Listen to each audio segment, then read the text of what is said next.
Aaron was just admiring my shoes, actually. Are those budget shoes? No. Okay.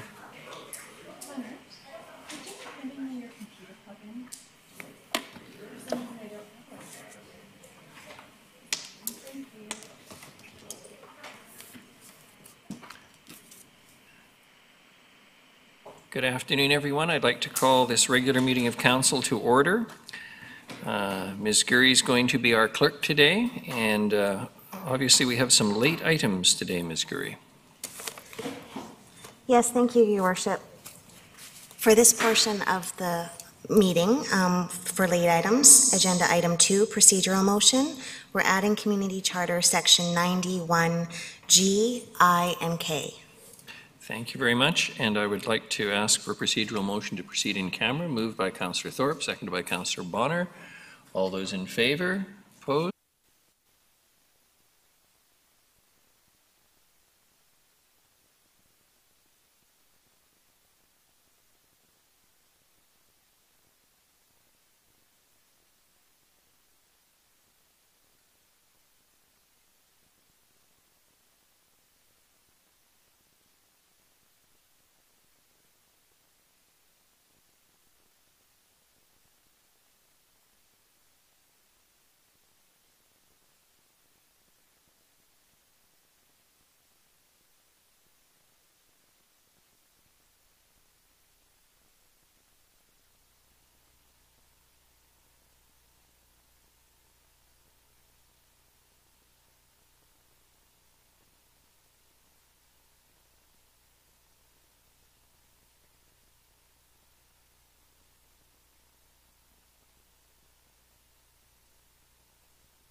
Good evening, everyone. I'd like to welcome all of you to the November 16th regular meeting of Council. And I'd first like to recognize we are gathered on the traditional territory of the Snuneymuxw First Nation.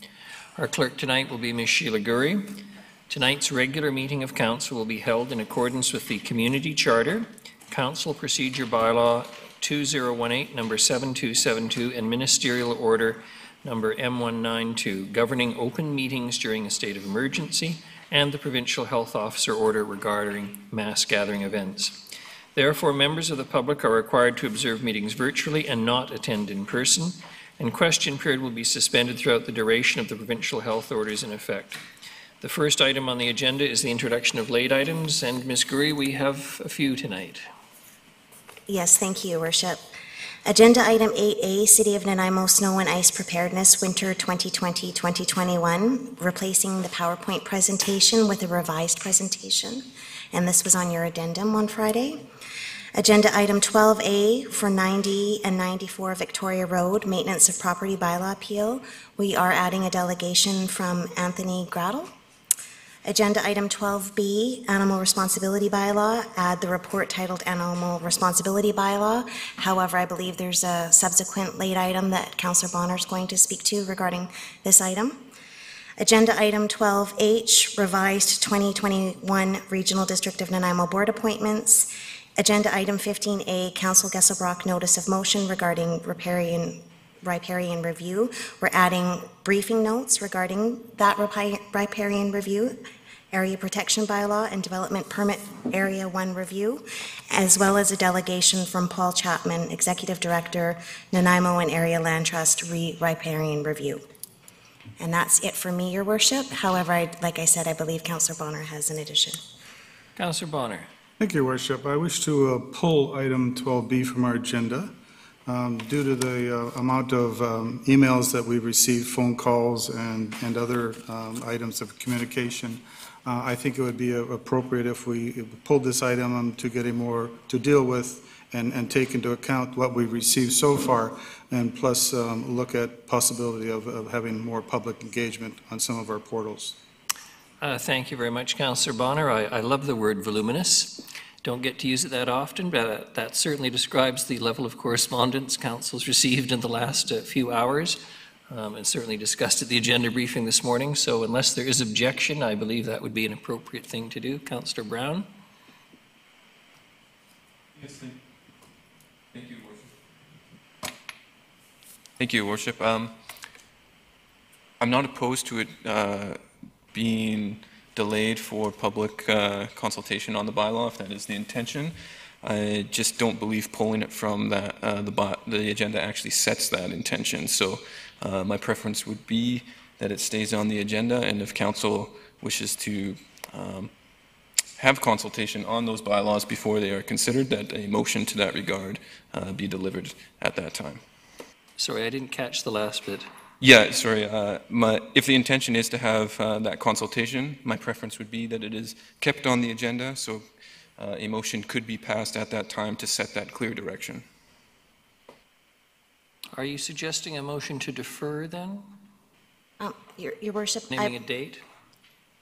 I think what Councillor Brown is suggesting, and it could work this way as well, is to not pull it off of the agenda. So to have Councillor Bonner remove that late item, and then when it comes up in the agenda, to then have it deferred to a later meeting in order to have a consultation process and consider the consultation that's already been received. However,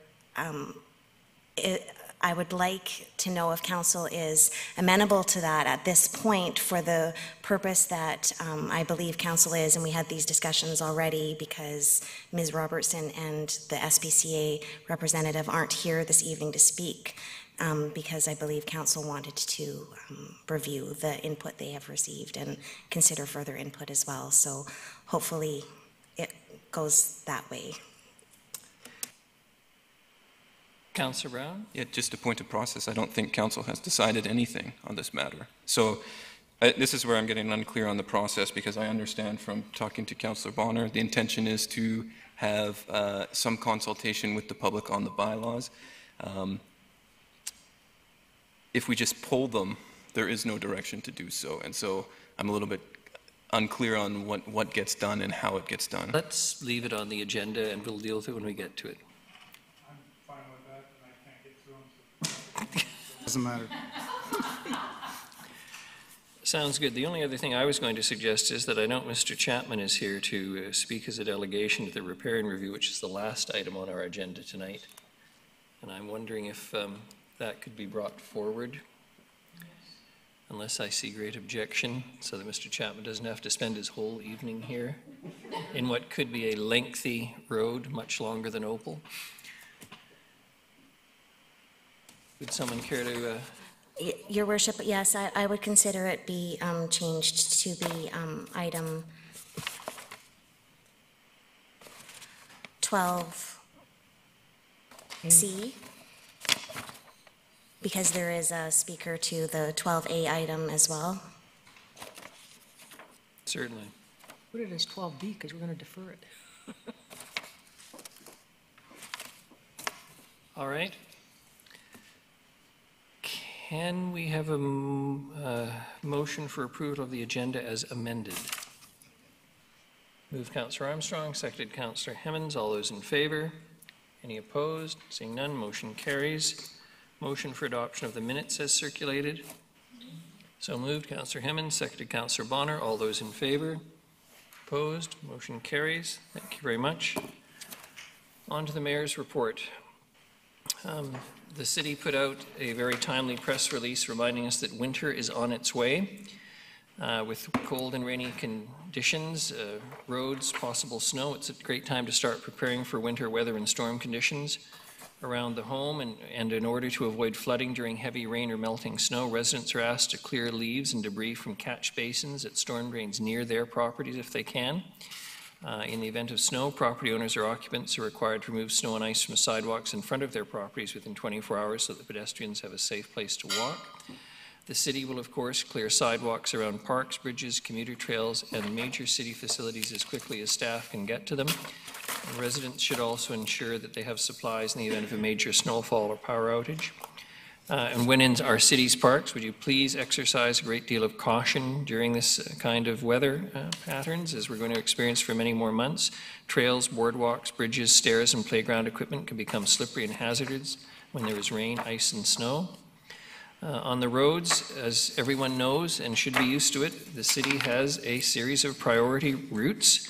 Priority 1 being emergency routes on all major roads, and they're typically plowed and maintained within 96 hours unless snow and icy conditions return, in which case crews that might be coming to your street will in fact turn around quite appropriately and go back and ensure that the routes to our hospitals and our schools and other important facilities are indeed clear.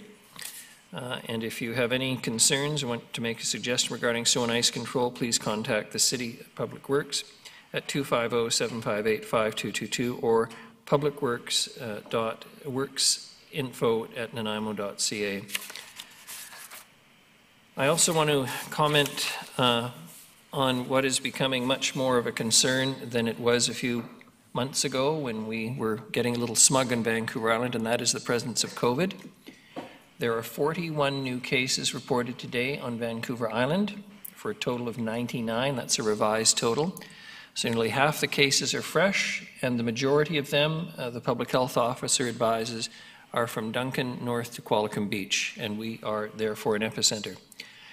We know that there have been outbreaks in 5 schools. We know that certain groups are canceling their use of public facilities in our city. And so I can't emphasize enough that as much as we are all getting tired of COVID, and we're all tired of wearing masks, and we're all tired of lining up for everything, nevertheless, this is not the time to break faith with Dr. Henry and the directions that have kept this province in low numbers for so long. This is a time for everyone to redouble their efforts to wear masks wherever. You are doing yourself no favor and the community no favor in showing respect for your fellow citizens when you believe it is your God-given right to wander around our community without a mask at a time when the infection is increasing this dramatically. So I'm asking you, as mayor of this city, and I believe with the support of this council, to please exercise all appropriate caution. Think about your friends, your neighbors, your loved ones in your community.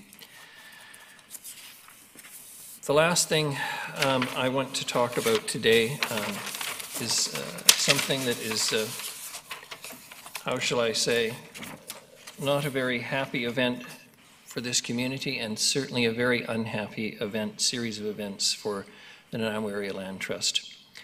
This past week, on November the 11th, Barbara Hurston, who was given the title Emeritus NALT Board Director, passed on November the 11th, and Gail Adrian, the founding Executive Director, passed on November 8th.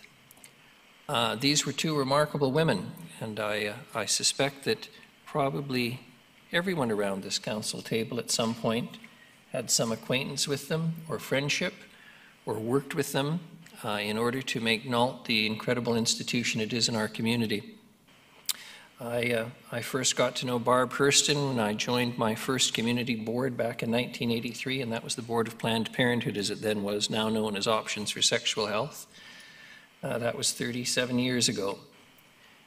Gail I got to know around the time she was working to help put together this new thing called NALT, which is now 25 years old, and Mr. Chapman's presence here tonight to speak to a matter respecting our riparian rights and our community is just somehow entirely appropriate, particularly in this past week's events, taken into consideration.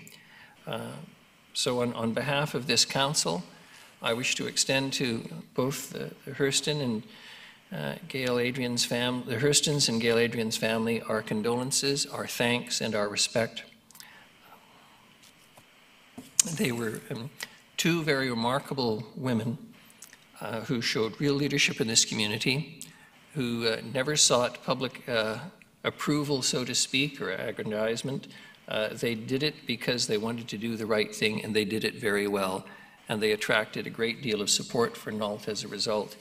And their legacy is in the Lindley Valley. It's in all those other areas in our community that are preserved. And so on behalf of council, thank you to them as they pass. Our condolences to their families. Nothing to rise and report, Ms. Gurry, and presentations.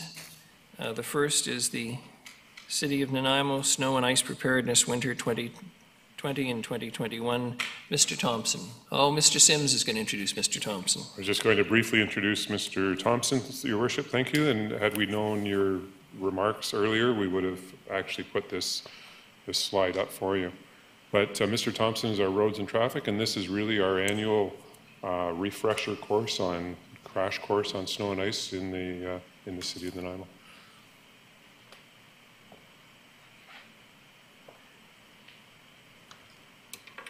Good evening, Your Worship, councillors. Very short presentation, and thanks to your mayor's remarks, even shorter. I'm not sure if that was a compliment or a shot.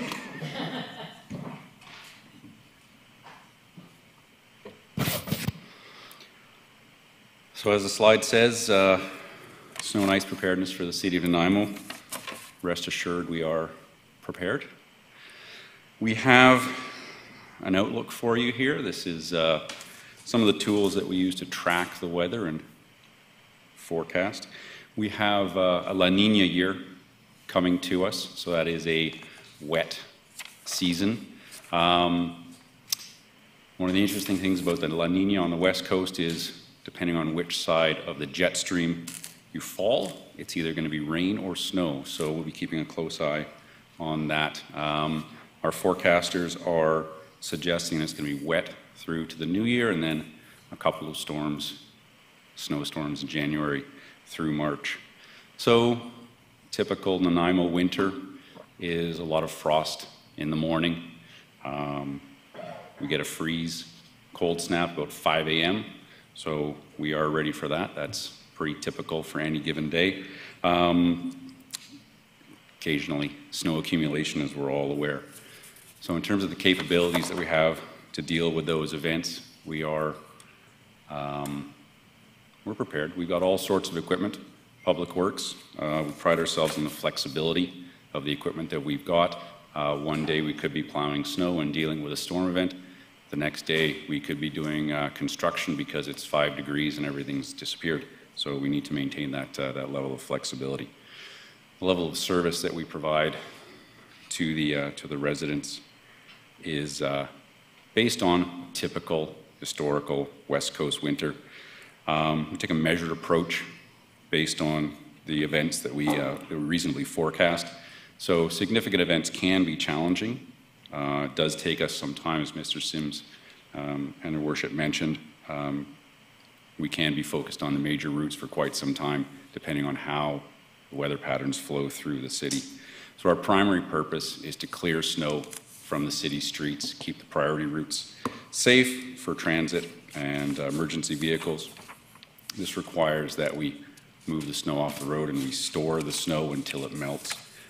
Very happy that our new engineering standards have come forward, the MOSS 13, which provides a great deal of flex space at the side of the roads, which we would use as snow storage. So as that infrastructure gets built out in the future, we'll see hopefully fewer and fewer conflicts with neighboring infrastructure, bike routes and sidewalks and what have you. So really excited to see those road profiles being built. So as a list, city streets, city parking lots, we work with Parks and Rec quite closely and with the sanitation department quite closely. So between the three groups, we split up this scope of work. Bus shelters handled by sanitation. RDN looks after a significant portion of the bus stops. We look after the major shelters up and down Bowen Road, hospital area, and some of the other ones. Parks looks after the public spaces and the trailways. Some of the things that are out of our scope is the capability to clear snow off of sidewalks fronting private property. We do look after the sidewalks that front onto city facilities. So we do ask that everybody cooperate and clear those sidewalks in front of their houses as quickly as possible and maintain them safe for all the other pedestrian travel. In terms of our equipment, we are ready for pretty much anything. As I said, we've got brine, which we use to pre-treat the roads to prevent the accumulation of frost. We also have salt and sand when the weather gets a little cooler, and obviously plows when we actually get snow accumulation. All of our equipment is tracked using GPS. This gives us a few tools in our toolbox, provides us with a system to manage the logistics and coordination. We can have significantly different weather experiences across the city. We've got approximately 90 square kilometers, and the next few slides I'll show you how many roads that we've got to do. Also, it provides us with evidence to mitigate any liability or claims should those arise. Staffing, we've just completed our winter training for staff. We've got at least 66 people trained, and over the next week or so we'll be implementing our early shift to make sure we've got eyes and ears on the ground for that 5 a.m. Cold snap, make sure we're ready for the day. We also have a night patrol that's out 24 hours a day, giving us intelligence as to what's happening around the city constantly. We have a budget. We never really know how much we're going to actually spend. Our typical budget, so for instance, 2020 was $600,000. The snow event that we had in January, February, that accumulated expenditures a little over $800,000. We do have a healthy reserve, which is good, and that's key to managing the budgetary risk. Climate change impacts are expected to result in changing weather patterns, shorter, more intense weather events, and so certainly it's a risk management exercise, both from a fiscal perspective and an operational perspective. There's a minor change in the slides that I have here versus what's in your package. We measure our roads in a multitude of different ways. One way is measure the center line, but as we all know, traffic travels both ways on the road. So the figures that I've got to present to you represent both sides, the fact that we have to travel one way down the road and then turn around. It gives you a little better understanding, a little more accurate presentation of the amount of effort that we go to keep our streets clear and safe. So with that, we've got about 1,100 kilometers of roadway that we look after, spread over 90 square kilometers. Priority 1 routes, about 320 kilometers of those. Those are, as your worship said, emergency routes, major roads, areas around schools. So these are the arterials and high volume collectors in the neighborhood, in the city, that most of us rely on to travel around. So we keep those clear as priority 1. Once those are clear, we move on to our priority 2 routes, about 160 kilometers of those. They are secondary roads, again, neighborhood level collectors, lighter used arterials. And once those are done, then we move into the 750 cul-de-sacs that we have to look after. These are really challenging because, first of all, there's nowhere to push the snow to. Dead end of the cul-de-sac also. Street parking poses a real challenge in some of these areas. They can be fairly steep and short. It's really difficult to get in there and provide the level of service that a lot of people are expecting, but we do our best. So again, we ask that people, if there's an event in the forecast, that try not to park on the street. It makes our lives a lot easier, and we can make sure we get to you as quickly as we can. Finally, we contract out about 200 kilometers of roads. These are primarily Hammond Bay, Departure Bay, some of the longer stretches. And obviously, Ministry of Transport and Infrastructure has a significant responsibility in the city as well, both on the Parkway and the Old Island Highway. We use road temperature sensors in a few key locations. The reason we do this is the road temperature can be significantly cooler than the air temperature. And so it could be, 4 or 5 degrees in the air, and the roads could be frozen. So it's really important that we get good information. We picked some key areas where these kind of events happen earlier than other parts of the city. and so we monitor those, recognizing that we cover elevation right from sea level to about 220 meters above sea level, so we get wildly different weather events. Also, we have different neighborhoods facing different ways, and they experience a different weather. It could be either facing the weather, in the lee of the weather. So there's a high degree of local variability. We use, as I said, salt, brine, and sand, depending on what the specific weather event is. And we've got a good stockpile of that. We are ready for this winter, based on the forecast that we have.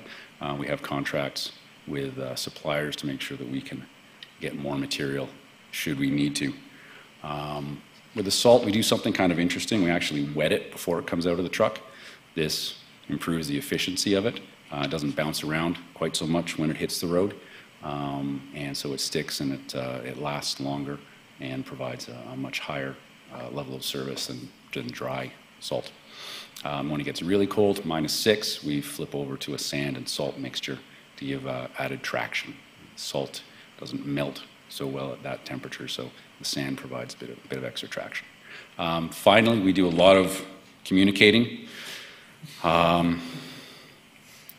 Facebook, Instagram, Twitter, the Nanaimo Recycles app that our curbside collection system is built upon. We can use that. We've got emergency alert. We've got radio, a website. We have a web page on the Nanaimo website that is dedicated to snow and ice. So when we have an event, that will be where communications and updates go through.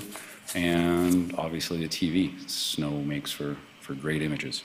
So we are ready for winter. Thank you very much. Councillor Armstrong and then Councillor Martman. No, not me. Oh, sorry, Councillor Martman. Thank you. Through you, Your Worship. When it comes to our level of service, what does the city have for our sidewalks of city-owned public spaces? I'm thinking in particular Bevan Park and the sidewalks we have there. What are we using for pedestrian safety? You can answer if you got it. Okay, I think I've got it. We do contract out certain portions, so through parks they have a contractor who looks after the in-end trailway, and as part of that route they circle around and do the sidewalk out front of Bevan, so it's a smaller scale tractor. Like I said, that's not the kind of equipment that we have in our fleet, so it would be cost prohibitive for us to have that machinery sitting idle for a 2 or 3 day event. And just because we have some of the public watching and may later, what is the responsibility of homeowners in the city of Nanaimo for keeping their sidewalks clear in front of their house? It's definitely the city, the homeowner's responsibility for clearing sidewalks. It's so important to keep pedestrians safe, kids, wheelchair users, cyclists, walkers. If the roads are, impassable for vehicles, then certainly having the sidewalks available is really important. Okay. Councillor Bonner, please. Thank you, Your Worship. I'm wondering if, over the years, are we looking to find ways to, when we're plowing the roads, to make sure the snow is not ending up on the sidewalks? There are a number of sidewalks around town that aren't necessarily in front of someone's house. And there's a lot of commercial sidewalks that tend to not get done. And then there's some roads that don't really match. Like there's, even I live on Northfield, and there's a whole section there that really isn't anybody's front yard, so to speak. Yet the snow stays there for weeks at a time. So are we looking this year to see if we can pile the snow beside the road, or? We plow to the edge of the pavement. So what that means is that we have to move the snow past all the drainage facilities, either catch basins or ditches or what have you. Snow melts, it needs somewhere to go. So we need to be able to keep those free and flowing, otherwise we'll have flooding and other negative impacts elsewhere. In terms of, I don't want to call them orphan sidewalks, but commercial businesses, they get treated the same way as a residential household would. The business operator has a responsibility for clearing those sidewalks. and the others we deal with as they come. Okay, because I'm just hoping that, things change this year. But even though we say that they're responsible, we know that doesn't happen. So lots of sidewalks end up with a lot of snow that gets very, very hard and icy and stays there for weeks at a time. So has this been thought about, or ways to get around this? If we don't put the snow on the sidewalk, we don't have to shovel it off. And it's easier to shovel a sidewalk that has 2 inches of snow than it is that has 18 inches of ice. Well, as I mentioned earlier, our new engineering standards provide for those flex spaces for that snow storage and other functions of the street, so that those uses don't come into conflict with each other. So, like I said, I'm really excited to see that, and the faster we can get that infrastructure built out, the sooner we'll have a reduction in these kinds of issues. Okay, thank you. Thank you very much, Mr. Thompson. Much appreciated. The next item are committee minutes. They're just for receipt. Motion required. And then a motion for adoption of consent items. And Councillor Brown. Thank you, Your Worship. I'd like to remove item 10A1.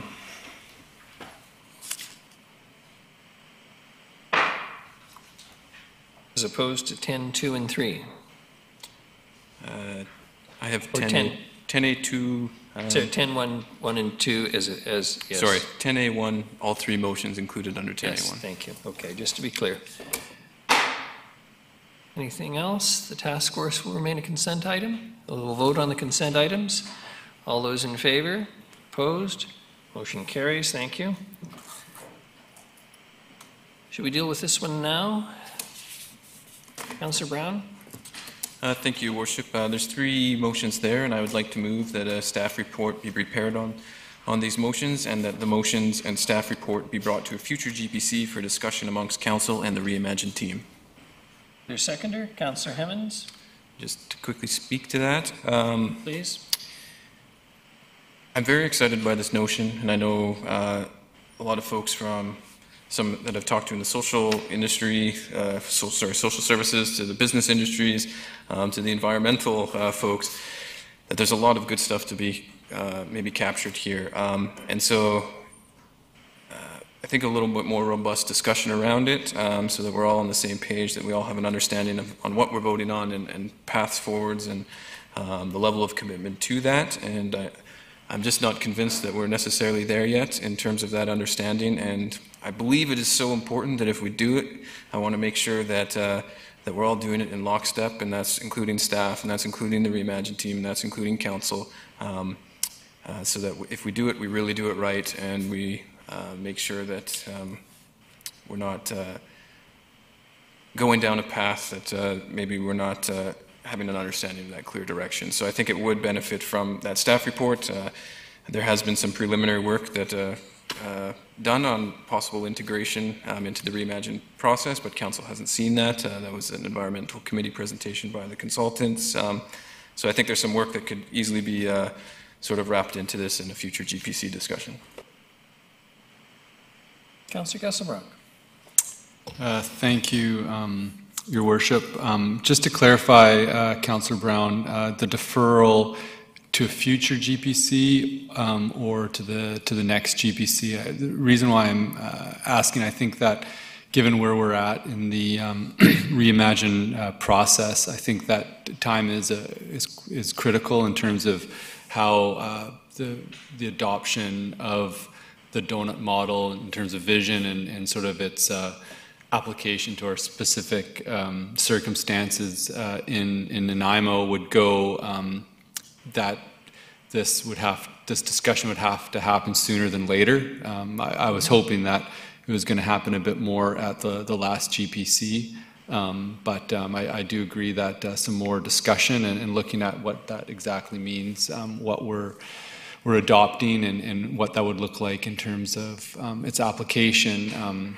So I'm just curious, is this to be deferred to the next GPC or how far in the future?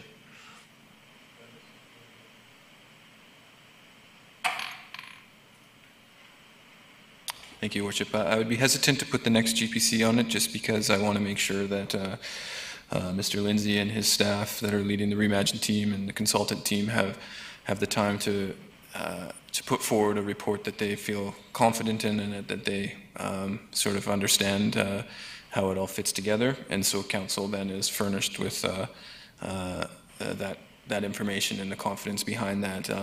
If it could be the next GPC, awesome. I think they're on their timeline, and they would be best to judge. I think there's probably going to be a quickness in which it gets back to us, but I think staff would be the best to judge finding that balance between the in-depth and proper reporting, but also how it fits into their timeline for Reimagine. Great, thank you. Councillor Thorpe. Thank you, Your Worship. I'm pleased to support Councillor Brown's motion on this. I look forward to a staff report because I was not prepared to support this tonight without more information. Quite frankly, I don't understand number one.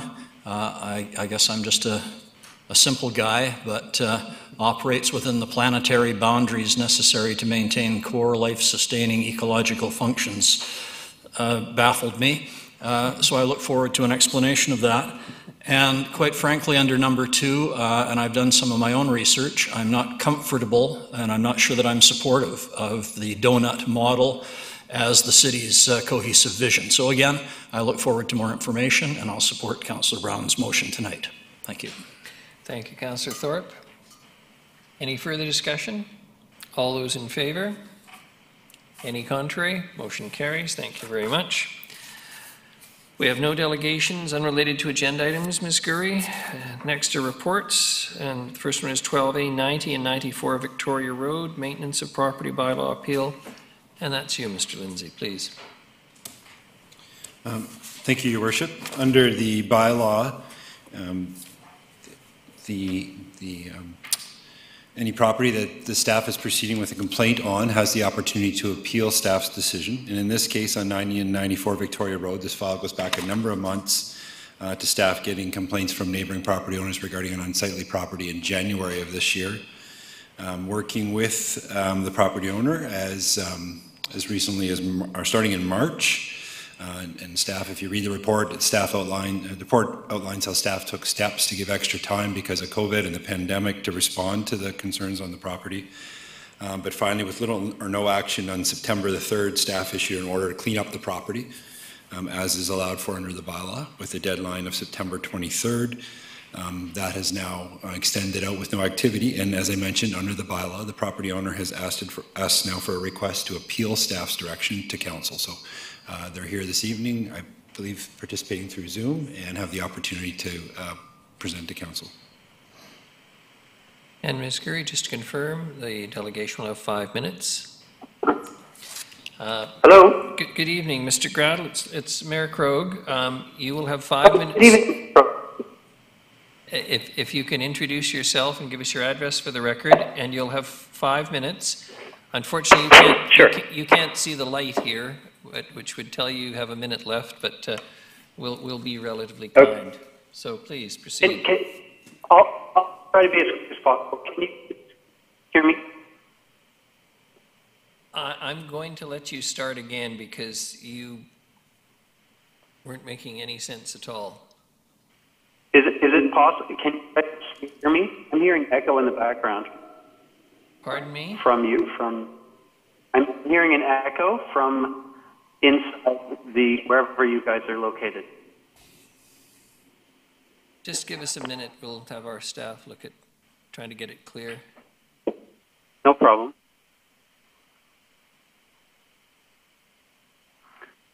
Perhaps it's easier if I call back and using the Wi-Fi. I'm not sure. I believe we've muted ourselves now. Can you hear me, sir? So Yes, ma'am, I can. Oh, okay. So is it sounding better now? Let me just check. It is. Yeah, perfect. There's no echo anymore. Can you guys hear me? Hello? Hello? We can hear you, so please proceed. Oh, you can. I don't hear anybody. I don't hear anybody saying anything back. So, okay. So I just wanted to speak to why I actually appealed it. I felt like I had a good understanding with Bylaw Services. What happened is they contacted me in March, and they literally contacted me, I think, 2 days before everything was shut down. And in August, they contacted me again to say, you need to do the work. At which point I responded and started doing the work. I know on September the 3rd, they issued me a letter. I didn't actually even receive that letter until the bylaw officer emailed it to me, because I live in Vancouver. I don't actually live at the property. And in the interim, I had already started to do the work. So my intention has always been to complete the work. I recognize that the property needs to be brought up to standards. And so what happened in the interim is when just before the letter was issued, I spoke with the manager, and he advised me to speak with Real Estate Services in regards to an encroachment agreement, because the fence was actually put in place to prevent drug addicts and homeless people from living in the backyard. Funny enough, the manager of services used to be RCMP and actually told me that he knew the property well, because that had been the previous experience he'd had, that he'd been there many times in the past to remove people. So we were quite in agreement on that. I got the letter on September the 3rd sent to me, but I didn't actually receive it, because I received it by email, as I said. And essentially the long and short of it is that I appealed because I didn't hear back from Real Estate Services in regards to the encroachment agreement until after the order would have been set to expire. In other words, I hadn't heard back from them. Pardon me. The amount of time I had to appeal was the date was, I believe, September 15th or something, and at that point I hadn't heard back from Real Estate Services in regards to the encroachment agreement. So I felt I had to appeal, otherwise I wouldn't have an encroachment agreement, in which case I would have to take the fence down regardless. In the interim, I had already started to do the work. One of the vans has been sold. The other ones have been started.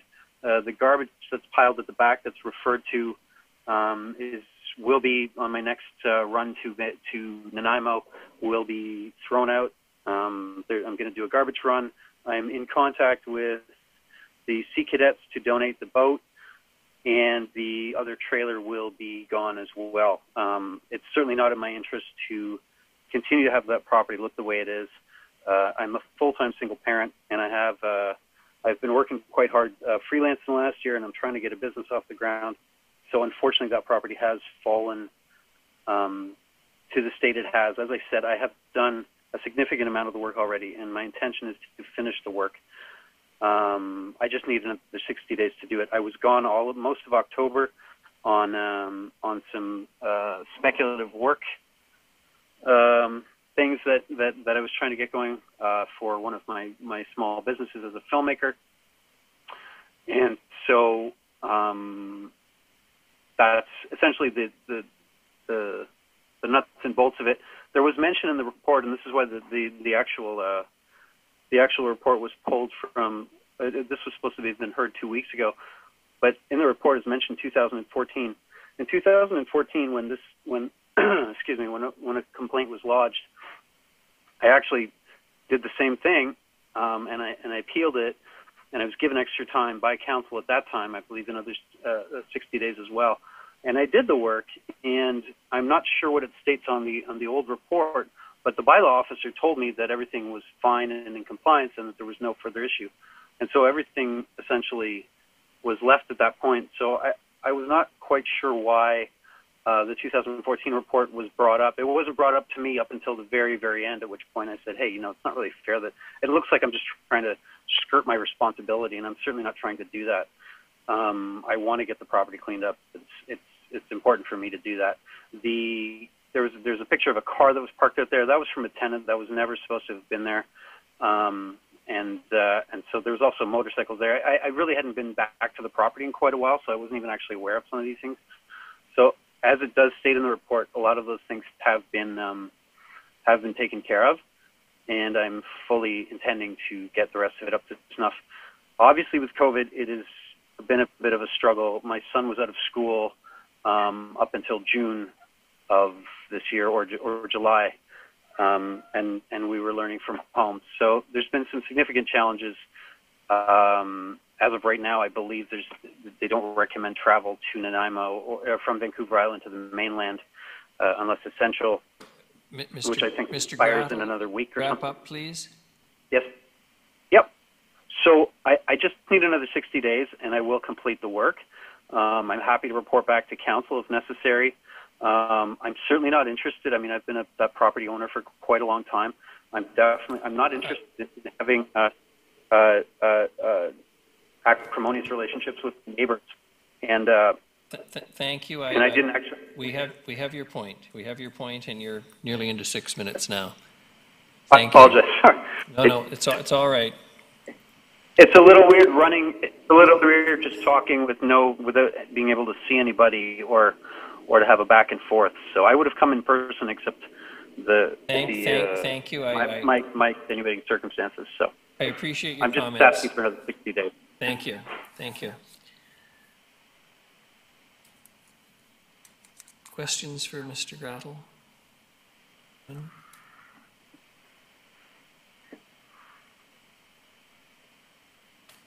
There is a motion. Does anyone care to make it? Moved by Councillor Hemmens, seconded by Councillor Martman. Any discussion with respect to the appeal and the motion? What is the motion, please? The motion, sir, is that council direct staff to proceed with enforcement action to rectify contraventions of property maintenance and standards bylaw 2017 number 7242 at the properties 90 and 94 Victoria Road.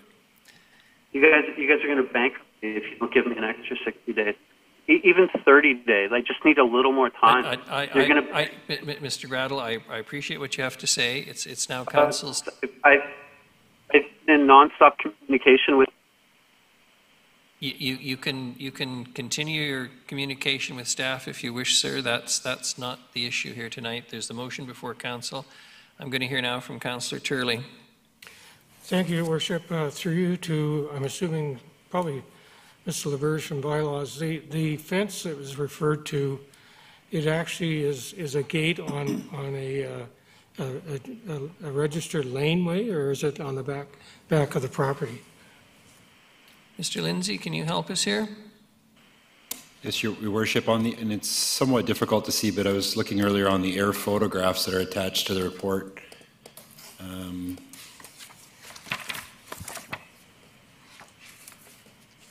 There's a series of air photographs. It shows on all of them, but if you look on attachment E, maybe if I can have attachment E shown. There's a portion of unconstructed laneway that goes behind the property at 94 Victoria. So if we pull up E, it shows it very faintly, or if you're looking at it in your agenda package. That one works right there. Back up, E, perfect, thank you. So it shows on the back of 94, it's actually public road right-of-way, but like many sections we have throughout the city, it's actually unconstructed. So in this case, the property owner, and if you look through the series of air photos, has been using that property without any kind of agreement from the city, has been using that property for many years. So the suggestion from bylaw was if you want to continue to use that to seek, that's fine, we can just stay on that one image. To seek an encroachment agreement from the city for that, using that unused portion. From my perspective, Your Worship, that's very separate and different from the whole discussion about unsightly premises. So his rationale, as I understand it, is that if he was given or granted an easement, it would allow them to retain a fence in that area, and there's a little gate where the property and the adjacent property at 98 Victoria ends. That basically keeps people out of that public laneway at this point. So his intent is to get an encroachment agreement and to retain the fence in there. But from staff's perspective, as I mentioned, that's a different and separate discussion from the unsightly premises issue. Councillor Turley, anything further? Yeah, I just said the only other question to follow up would be, what's the traditional time frame for getting such an agreement? Oh, for the encroachment agreement? Yeah. measured in 2 to 3 months to work with staff. But again, I do not support the suggestion that this is somehow related to the unsightly premises. I don't agree with that suggestion by the speaker. If we have an application and staff get them all the time, we would process them and review them on their merits, and that includes, do we need the road right-of-way immediately? Is there any impact for access to other properties? So those types of evaluations are done, and if it's found that it's supportable, that staff may agree to enter into an encroachment agreement, but again, separate from unsightly premises. Yeah, I could have one more follow-up, please. So the aerial photograph on the screen now, how recent is that? So that's the 2018, and if you go up, so if we slide up one, there's the 2020. Okay, thank you. Councillor Bonner? Thank you, Your Worship. If we were to pass this bylaw, can we delay implementation for 30 days? I think that might, I'm not sure if staff are keen on that concept, but if we do that, then what happens is he may be able to clean it up in 30 days, at which point we don't have to do anything, and if nothing happens, we start on day 31, and then it doesn't have to come back to council. So, Your Worship, from staff's perspective, we would not support further extension. From my perspective, staff have been working with this property owner since it was brought to his attention with March, given lots of flexibility because of COVID to respond, and in our last inspections found that there still was not brought into compliance. So staff are not supportive of an extension. If council passed this motion this evening, it would give staff the ability to move immediately with having the site cleaned. But as long as always, if we have a property owner who is taking active steps to remedy a problem and bring it into compliance immediately, we would prefer not to have to take those steps. So ideally, we would see immediate action as soon as possible for the site to be brought into compliance. But staff would not support a 30-day extension. Councillor Thorpe. Thank you, Your Worship. I think Mr. Lindsay just answered my question, which was to the effect that to proceed with enforcement action would include working with the property owner and encouraging him to take action as soon as possible before the city was forced to do anything. And I heard Mr. Lindsay say that very clearly, so thank you. Councillor Armstrong. I'll be supporting the staff recommendation for the simple fact the property owner's been through this in 2014, and it took orders again to get him to work on it, and he's been given ample time, and staff will work with him before they will do anything, so I'm supporting the recommendation. Councillor Gesselbrock. No? Any further discussion? Mr. Gradel, you've had your opportunity, and we have heard from you, sir, and council, if it had questions of you, could ask. We do have a staff report. There is a motion before council. All those in favor? Any contrary? Seeing none, motion carries. Mr. Gradel, I can tell you that you are welcome to continue to work with staff. Nothing happens overnight in this world, but you've been sentenced now. The question is whether it has to be carried out, so to speak. So I encourage you to move swiftly to comply with the order. Thank you very much. The next is the animal responsibility bylaw. And I'm wondering if Councillors Brown and Bonner have sorted their differences and we have an acceptable motion to deal with this. Thank you, Your Worship. I would like to put forward the motion that reading of the animal control bylaw be delayed until staff have had the opportunity to post the draft bylaw to the city's Bang the Table platform for 3 weeks of public input.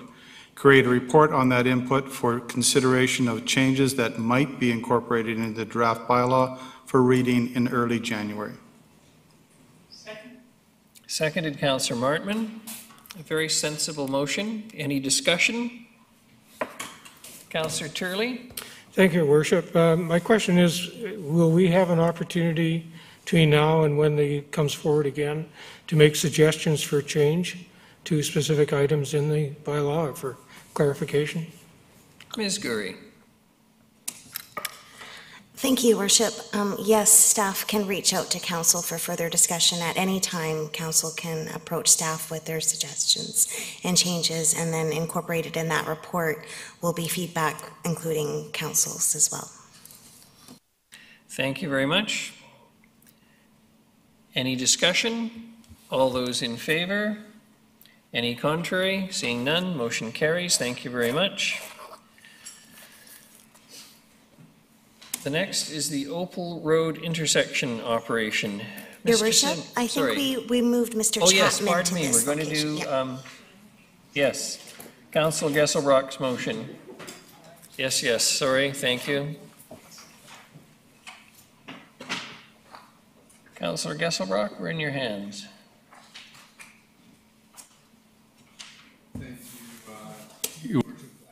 Do I move the motion first, or do we have individuals speak to Your it? Worship, we would normally hear from the delegation prior to any motion being made, so we would hear from Mr. Chapman first and then deal with Council Gesselbrock's motion. However, you could give an outline as to why we're here. It's to do with the motion that you brought forward and is going to be on the table for discussion regarding riparian. The motion that's being brought forward is that the city's regulatory framework for watercourses be reviewed and revised.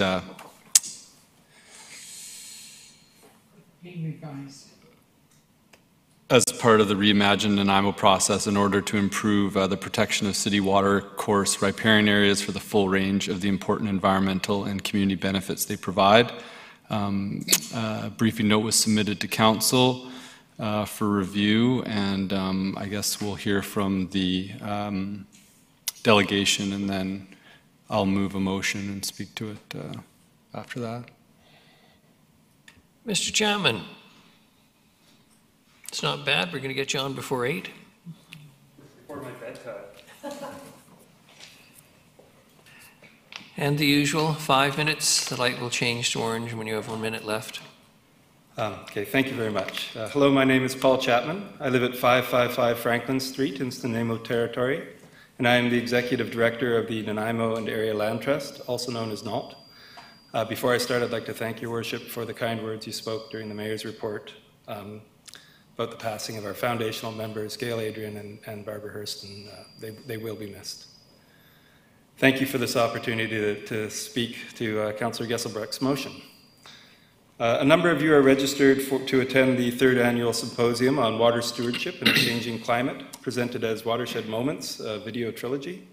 The presentations will speak to what is being done, how we sustain our collective efforts, and what we can do.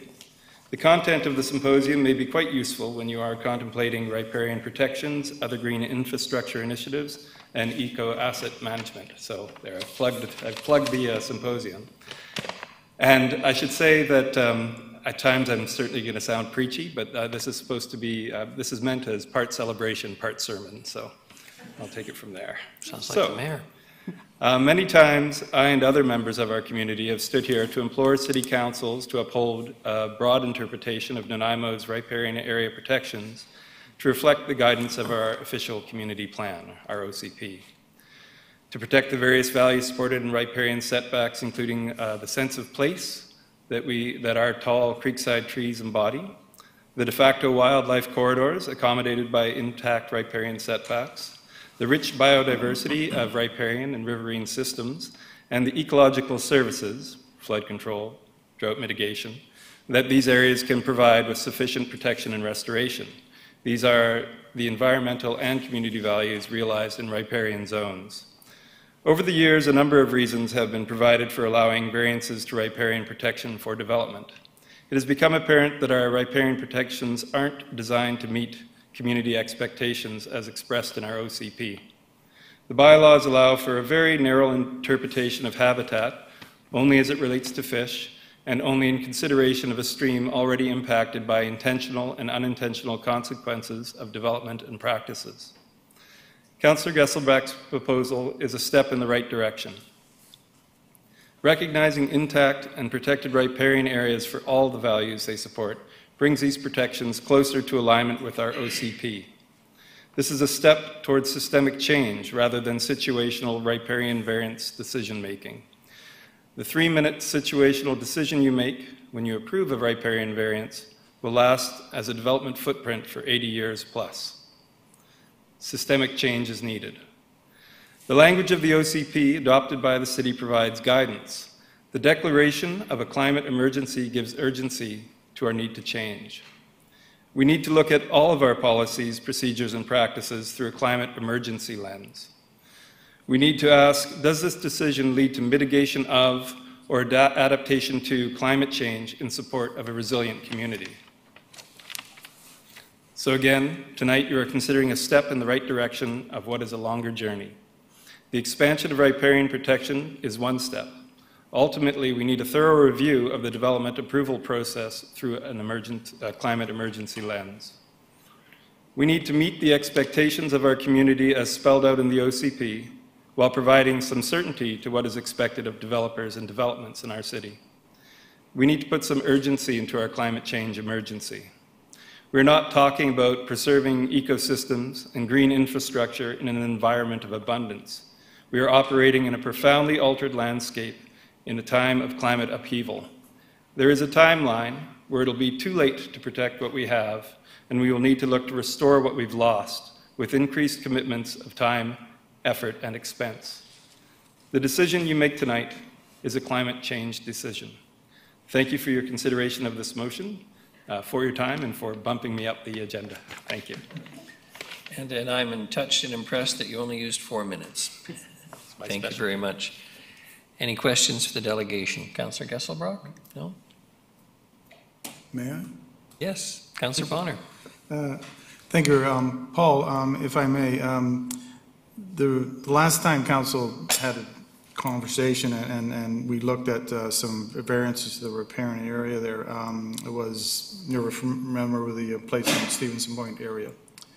And that posed a bit of a conundrum because the property had been created long before riparian areas became as they are today. What would you recommend that we do in cases like that?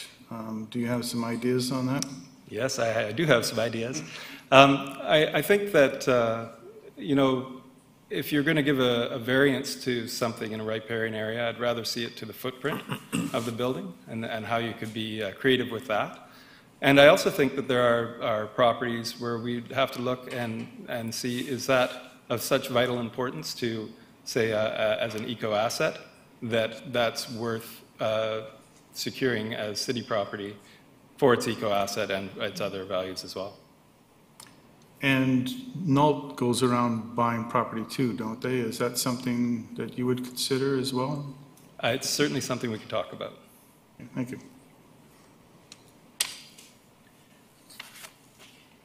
Councillor Armstrong. Thank you.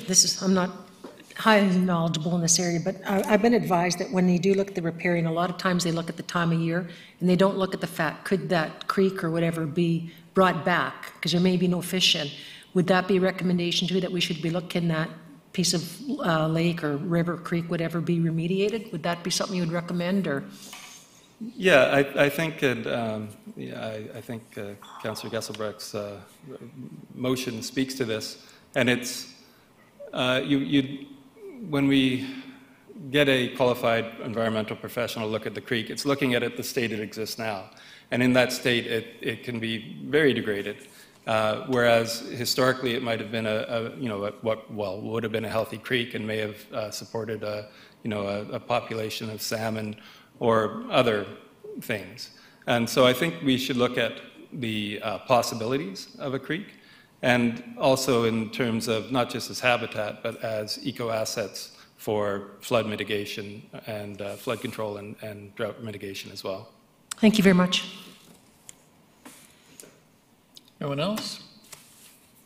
Thank you very much, Mr. Chapman. Called question. Councillor Gesselbrock. Yeah, thank you. Your Worship, I would like to move that the city's regulatory framework for watercourses be reviewed and revised as part of the Reimagine process in order to improve the protection of city watercourse riparian areas for the full range of the important environmental and community benefits they provide. Seconded, Councillor Martman. Councillor Thorpe, do you want to speak to it, please? Councillor Thorpe. Yeah, if I could speak to this. I think the Reimagine OCP update process is the time to review and revise key city policies. Watercourses are natural assets that provide essential benefits and services to the community. As outlined, they play important roles in supporting biodiversity through fish and wildlife habitat. They provide essential hydrological services such as water purification, storage, drainage. And finally, they provide community health benefits through access to nature and urban settings. It is in our best interest as a community to review our regulatory framework for watercourses and ensure that we're protecting these natural assets. Some issues that I outlined in the briefing note that I think need attention is first, the protection objectives in DPA 1 don't capture the full value of the benefits watercourses provide. For example, there's no mention of the hydrological services nor the community health benefits. Second, as currently applied, the guidelines of DPA 1 can undermine the tool's ability to meet protection objectives. For example, the methodology to determine riparian setbacks only assess for fish habitat. Also, how currently applied, the no net loss principle can in fact lead to permanent habitat loss by overvaluing the impacts of invasive removal and streamside planting in remediation. And then third, the development permit area as a tool may not be the most effective means to protect watercourse riparian areas and shield the municipality from legal risk resulting from lot sterilization. The point being brought up of potentially looking at a home plate methodology that is used in ALR. So I've written these concerns in details. I think also it's important to review and revise this watercourse regulatory framework in light of the increasing impacts and considerations that climate change are posing. There's new information and modeling out of what the impacts on streams and their important role for mitigation and resiliency in the face of climate change, and these need to be taken into consideration too. I think the example of the last situation with the Stevenson Point case. In fact, there were riparian regulations in place when that lot was created, and we saw the erosion of that. And I think it's just an example that there is some things that we do need to look at. So I hope Council can support this this motion, and thank you. Thank you very much. Councillor Thorpe. Thank you, Your Worship. I guess I just need some clarification here on the wording. And I note in the wording in front of us on the screen, the word is the framework be revised, and I heard Councillor Geselbrock use that word, and I also heard him use the word reviewed. I would probably support a review with information coming back to Council with the ramifications of this, because it does impact our development approval process. It impacts possible concern for developers, and they might be legitimate or not, but I think each case is unique, and I think that's the approach I would like to take on this. So when I see the wording that just says that we revise our policy in accordance with what Councillor Geselbrock is suggesting, then I could not support that wording. If it is a review, again, as I stated earlier, with a report coming back to Council on the ramifications of this, then I would support that. So I don't know if I can get clarification on that from Councillor Geselbrock. I see he's wanting to. Councillor Geselbrock. Through you, Your Worship, to Councillor Thorpe. I did change the wording to say review and revise. I think that review is to look back at what we had and how it's working, and I think that there is definite need for revisions to occur, and I outlined that the objectives in the DPA guidelines are missing some key protection values around hydrological services, drought mitigation, and community health benefits, along with key parts in the guidelines of how this regulatory framework and the DPA is applied, which is specifically how the setbacks are determined through the provincial SPIA methodology, and how that does not protect adequate area, and also how the no net loss principle is applied, and specifically that the application's principle says that it's okay to permanently remove some areas of the riparian area for development if what's left is restored through removal of native invasive plants and plantings, and I think that that actually erodes the ability to protect sufficient land. So I definitely would like to see a revision as part of the direction to staff. So the current wording as the motion that I'm moving is saying to review and revise. If I may, Your Worship, thank you, Councillor Geselbrecht. I guess I'm not sure that that satisfies my my hesitation on this. What I'm looking for is an assurance that staff will be coming back to council with suggested changes, possible revisions that we could consider in more detail and at more length, rather than just going away and coming back with a revised policy and saying, here it is. So do a review, let us have a look at it and debate it further then.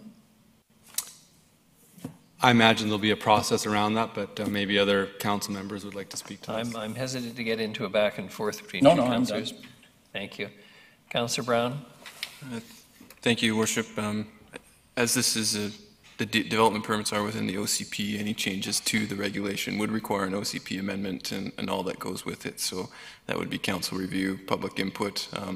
So I assume this would be brought forward as potential changes for council's consideration with the OCP update. And if that's incorrect, Mr. Lindsay can chime in and tell me I'm wrong. But with respect to this motion, I just want to say I absolutely support it. I think the tension here is that the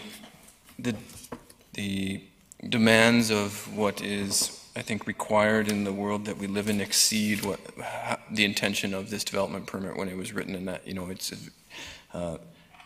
I think the city of Nanaimo has been very progressive and ahead of the curve on the protection of riparian rights, and I think that's great and should be celebrated and built upon in comparison to so many jurisdictions. But I think the reality is that even our best efforts have significantly failed. You know, between 1970 and 2016, we've seen a global biodiversity loss of 68%. And North America isn't excluded in that. You know, we're not as high as 68%, but I don't have the number on me, but it's just shocking and devastating. So we need to be doing everything we can. I think the scope of these regulations, like I was saying,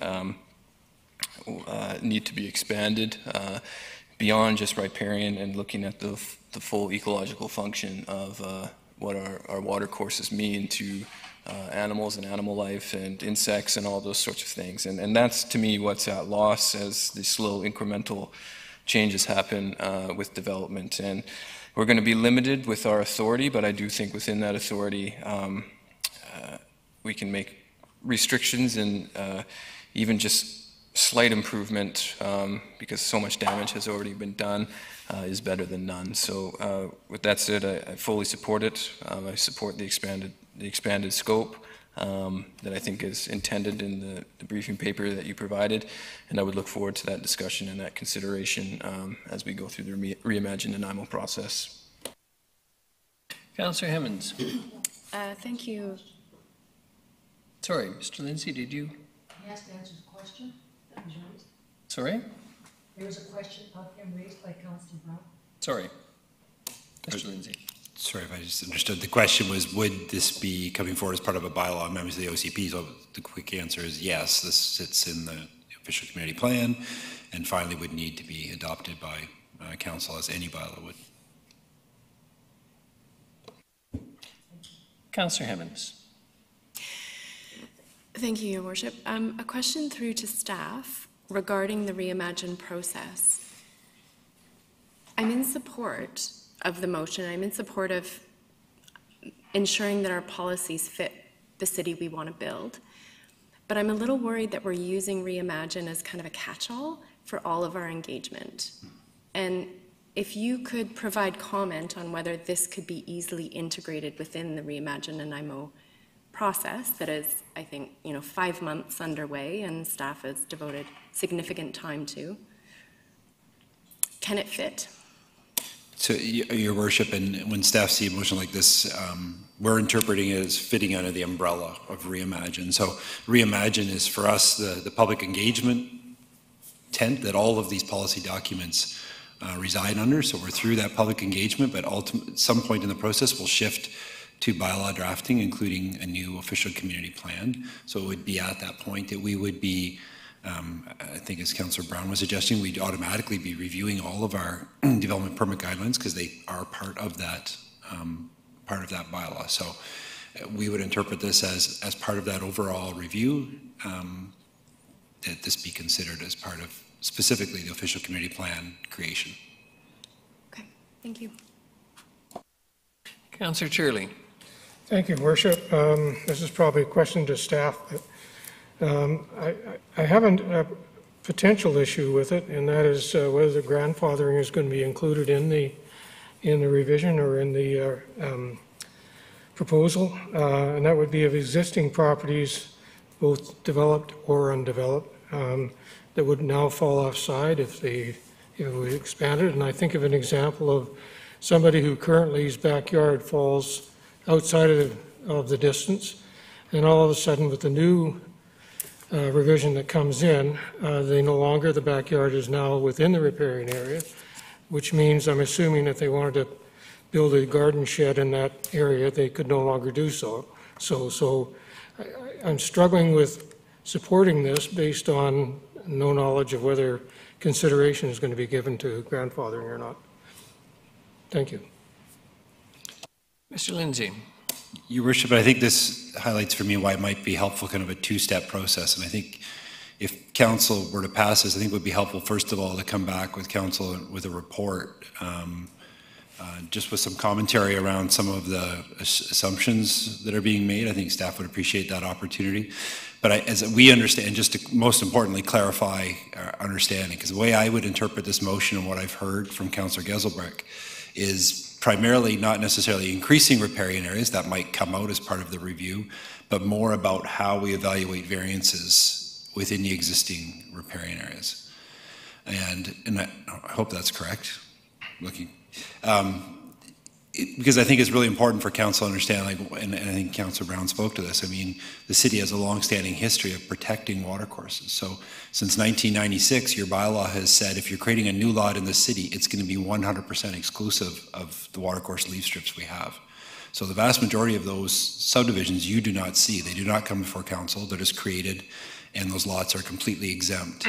What you do find in coming before council, and the example in Stevenson Point, is an application where there is a historic lot and it no longer complies with the bylaw of the day. And the remedy for that for a property owner is to seek variance either through, depending on the nature of the bylaw, through Board of Variance or through council, through a development permit. So regardless of what bylaw regulations you put in place, that remedy will always exist for property owners, and council will always see applications before them.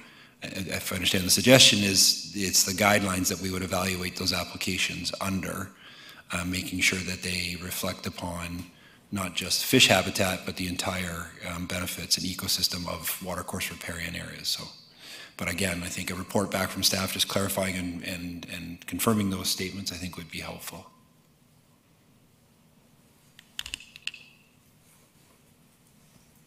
Councillor Hemmons. Thank you. This seems very tied to a decision we made regarding Stevenson Point, and I'm really okay with that because that was a very complex decision, and I want to make sure that when we're faced with another decision like that, that we have a better understanding of what we're being asked to decide on and how it all fits together. So I personally would appreciate staff commentary on this, particularly because this is a 5-page, very technical document, and I thank Councillor Geselbrecht for it. It's wonderful. I would appreciate some staff reflection on some of the ideas put forward. So I understand we have a motion on the floor, and I guess I would look for direction as to how or when I would request a staff report related to this. Ms. Gurry? I'm hesitant to suggest motions to you this evening anymore. I appreciate that.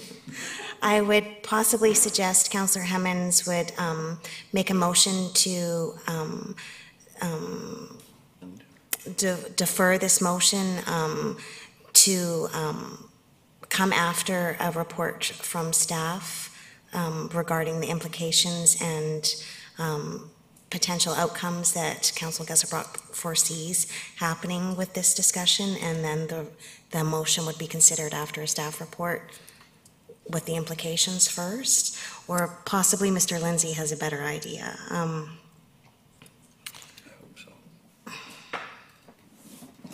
Your Worship, I think Ms. Gurry has summarized my thinking on it very well, and I think it would, anytime council has a motion, I think it's important that council understand what the intent is so we can deliver on it. So in this case, I think just that opportunity to go back, clarify some of the statements, and then confirm the process that we would go through for any kind of review, because as mentioned, I think by others, there's a number of stakeholders that would want to have a voice in any kind of changes we did. Confirm that process, and then council could confirm, alter, deny that approach at that time, but we would appreciate that opportunity.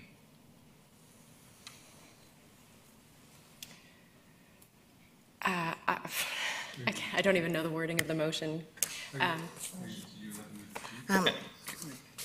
Possibly, Councillor Hemmons, defer consideration of the motion that's on the floor right now. Defer consideration of the motion until such time as staff come back with a report on the implications and, what's a good word? Implications and complexities surrounding this issue, and for a clear understanding. And then once that report is done, then council consider this motion. Okay, I'm uncomfortable with deferring because I recognize the importance of this, but I would like staff commentary on what's been provided. So I'll make the recommended motion. Say that again. I'll make the recommended motion as described by. Is there a seconder? Councillor Turley. I'm going to let Councillor Gesselbrock speak to the, well, Councillor Hemmons first if she wishes to speak to the amendment, or yes? And I'll go to Councillor Gesselbrock and then Councillor Armstrong. Thank you, Worship. I think I can understand the need for more information on this, and staff's need to speak to some of the items that were in the briefing note that was provided. I think the motion is very clear about reviewing and revising the regulatory framework, and I think that's up to staff on how they want to play that process. As part of the review process, I would expect a staff report outlining some of the considerations and issues and reflections that need to be thought of as we proceed in this process, and that can be brought as a report to a GPC, to a council meeting. It can even be sent to a committee, and then that would be, the first process of this. Of reviewing this and revising this regulatory framework, and then the revision part will follow after that. And I think that it's redundant for a deferral. Thank you. Councillor Armstrong. I agree with Councillor Gesselbrock. He's asking for a report. So why are we asking for another report? That will be included in the report that we're supposed to be getting from staff, in my opinion. So I don't know why we would have a staff report to tell us that we're going to get a staff report. And that's how that motion reads to me, because part of what the staff report will be doing is just like on any other motion, they will sometimes bring us updates. This is where we're at, this is what we're doing. So I don't see any need for a deferral, because I'm quite confident that our staff will bring us the information as required. Or if we have concerns or questions on it, there's nothing from preventing us through going through Mr. Rudolph or Mr. Lindsay to request clarification. So I'm opposed to the deferral. I think this is something that needs to go. We're going to be starting budget. We're not going to have much time. Staff's not going to have a lot of time. So I'm opposed to the deferral. Councillor Brown. Thank you, Worship. I too won't be supporting the deferral. To me, through the OCP review process, I want to see, and I understand it to be happening or going to be happening, a review of all development permits to different extents. I'm more than happy to receive staff's feedback on this. I think it gives a pretty clear intention and something to respond to. So I'm very happy to wait until then, until there's a more comprehensive report on all the different development permits being looked at. I just expect, my expectation of this would be the thoughts here and the thoughts in the memo provided to council would be incorporated and responded to in some fashion. It may be in agreement, it may be in disagreement, that's fine, that's what we pay staff for. So I very much agree with Councillor Armstrong. I think it would be a staff report just outlining a process which I think can just be streamlined a bit and done at a later date as part of the whole OCP development permit review process. Councillor Martman. Thank you. I'm against deferral as well. And the reason being is because this is to be revised as part of the Reimagine process.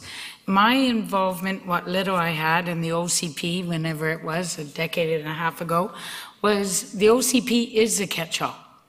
That is the purpose of Reimagine, and it's to take as much information as we can gather in a broad spectrum and look to see where we're going to drive the city in the future. So I see this as definitely being part of Reimagine, and I support the original motion, so I'm against deferral. Thank you.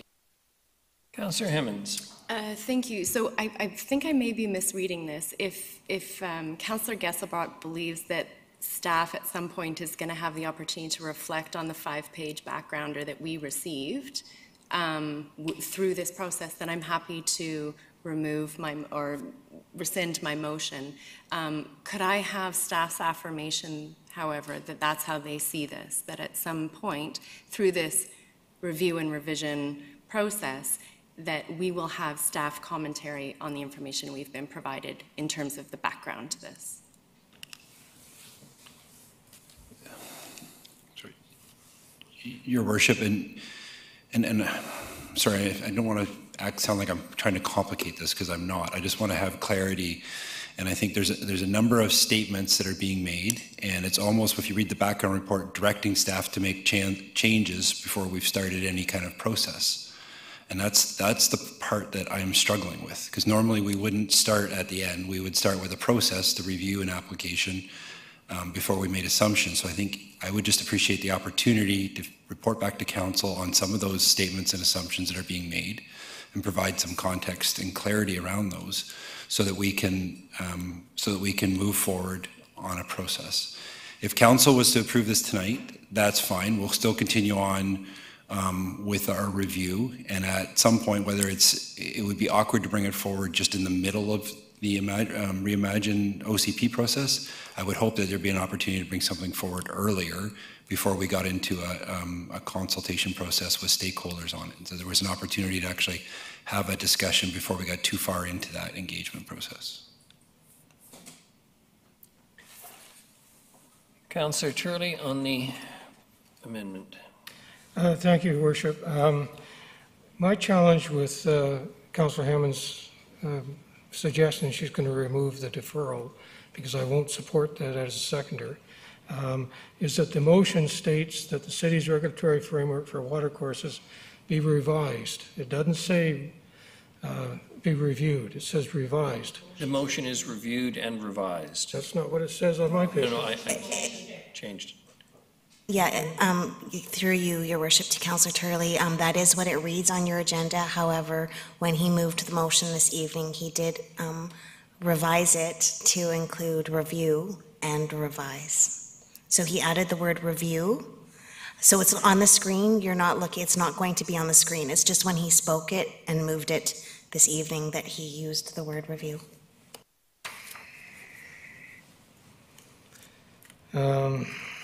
Yeah, I'm still not comfortable with it, so anyway. Councillor Armstrong. I just wanted to say, I see this as the same way we did the Moses, where staff undertook a very comprehensive review. They brought it to the GPC. We had a really good discussion around it. We had some concerns. Staff dealt with the concerns and brought it back to the GPC, and then it came back to council. So that's how I see this process, the same way that Mr. Lindsay would like the opportunity to look at, this is what we're going. He comes forward back to a GPC, a scheduled GPC, saying, okay, we've looked at A, B, C, D, whatever. Here's where we're moving. Then we have a discussion, say, well, we agree or disagree. I see it as the same process that we used with Moses, which I found very effective, and I thought it really helped staff and it helped us so that we got it all cleared before we even came to the council table for vote. So that's how I sort of see this, but I could be off base. Councillor Gesselbrock. On the amendment. Yeah, just some background. Initially, I would like to see that this DPA and our whole watercourse framework gets reviewed and revised.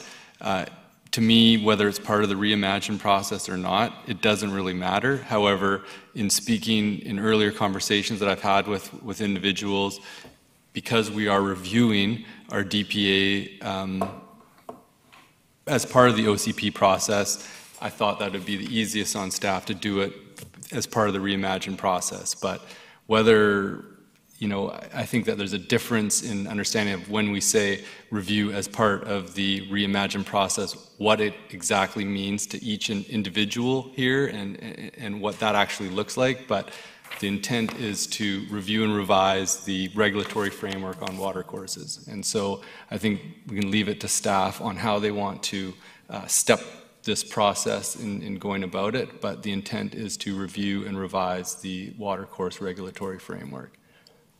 So you're speaking against Councillor Hammond's motion.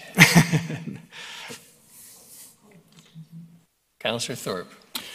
Yeah, sorry, Your Worship. I feel we're going around in a big circle again.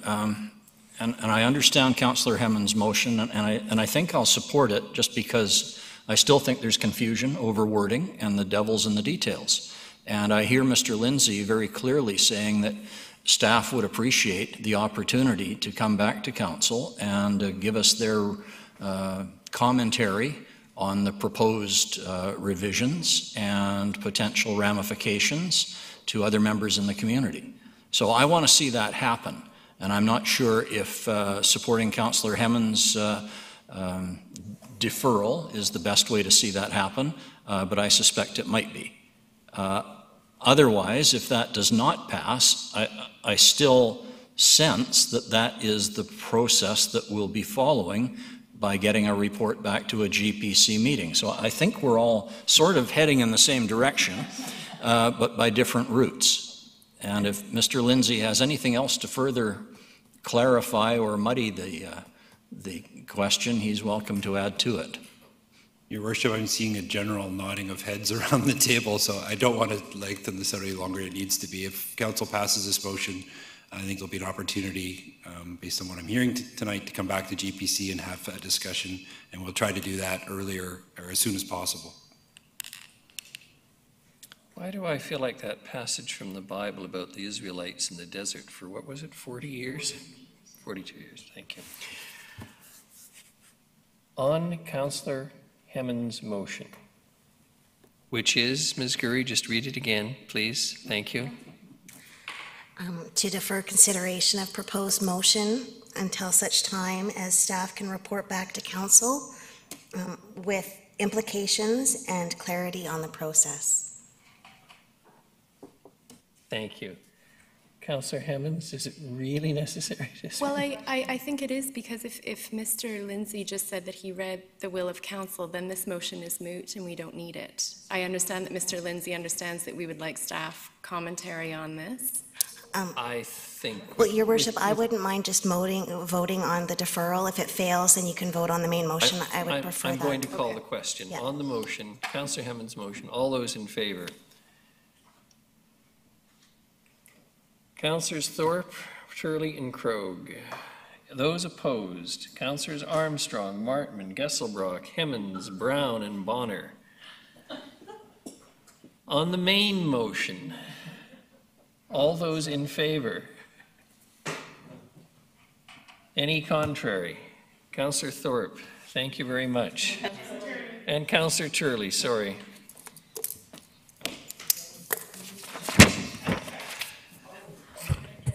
On to the Opal Road intersection operation.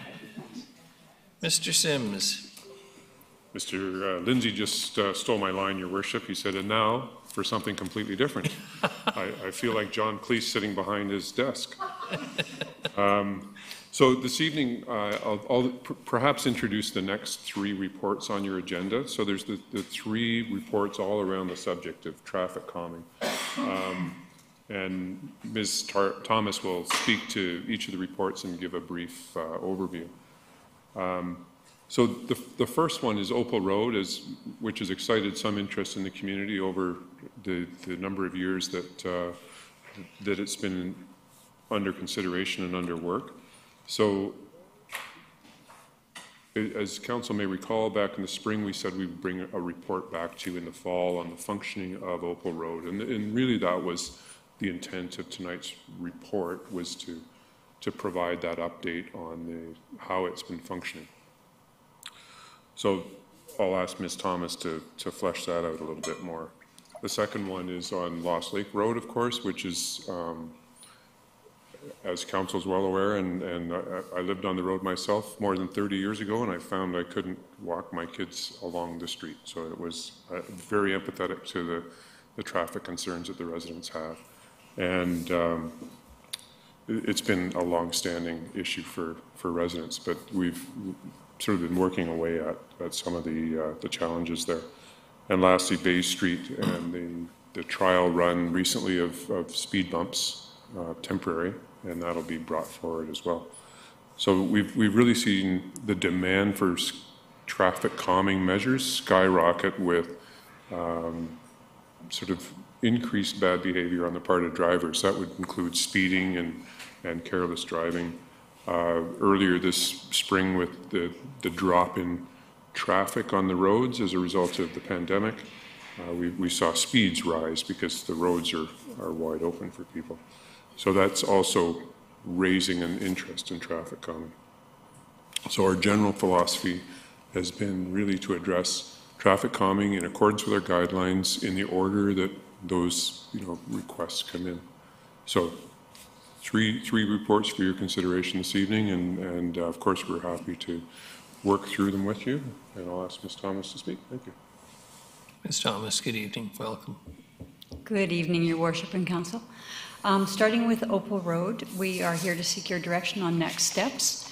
Approximately a year, maybe 14 months ago, we put in some infrastructure to control movements there and reduce traffic on Opal Road. Through the early part of the year, we continued to receive complaints about illegal movements, so recently we added some more infrastructure to control the turns. And the photos in the report are current from a couple of weeks ago. So what we would like to know from you tonight is whether you would like us to proceed with additional infrastructure, or if, as we're recommending, that we leave what's in place now for a few more months and report back to you with additional outcomes in May of next year. Do you have questions for me? Councillor Turley. Thank you, Your Worship, through you to Ms. Thomas. So one of the concerns I heard about is Deerview Lane, which I believe is almost opposite Opal Drive. Is it not? Or? I apologize, Your Worship. I didn't hear everything Councillor Turley asked. I'll take this off. I'm going to make a small request of council members. I appreciate the mask wearing, but maybe when you're speaking, you take your mask off. Sure, just you for got the it. sake of clarity for everyone. Thank you. I'm told sometimes it doesn't make any difference with me, but that's okay. With regard to the installations of the barriers in the street, and I apologize, I haven't driven by there to have a look, but I did receive an email concerning accessibility to Deerview Lane, and I don't know if that's legitimate or whether these new no posts are making it difficult for them to turn left out of that street.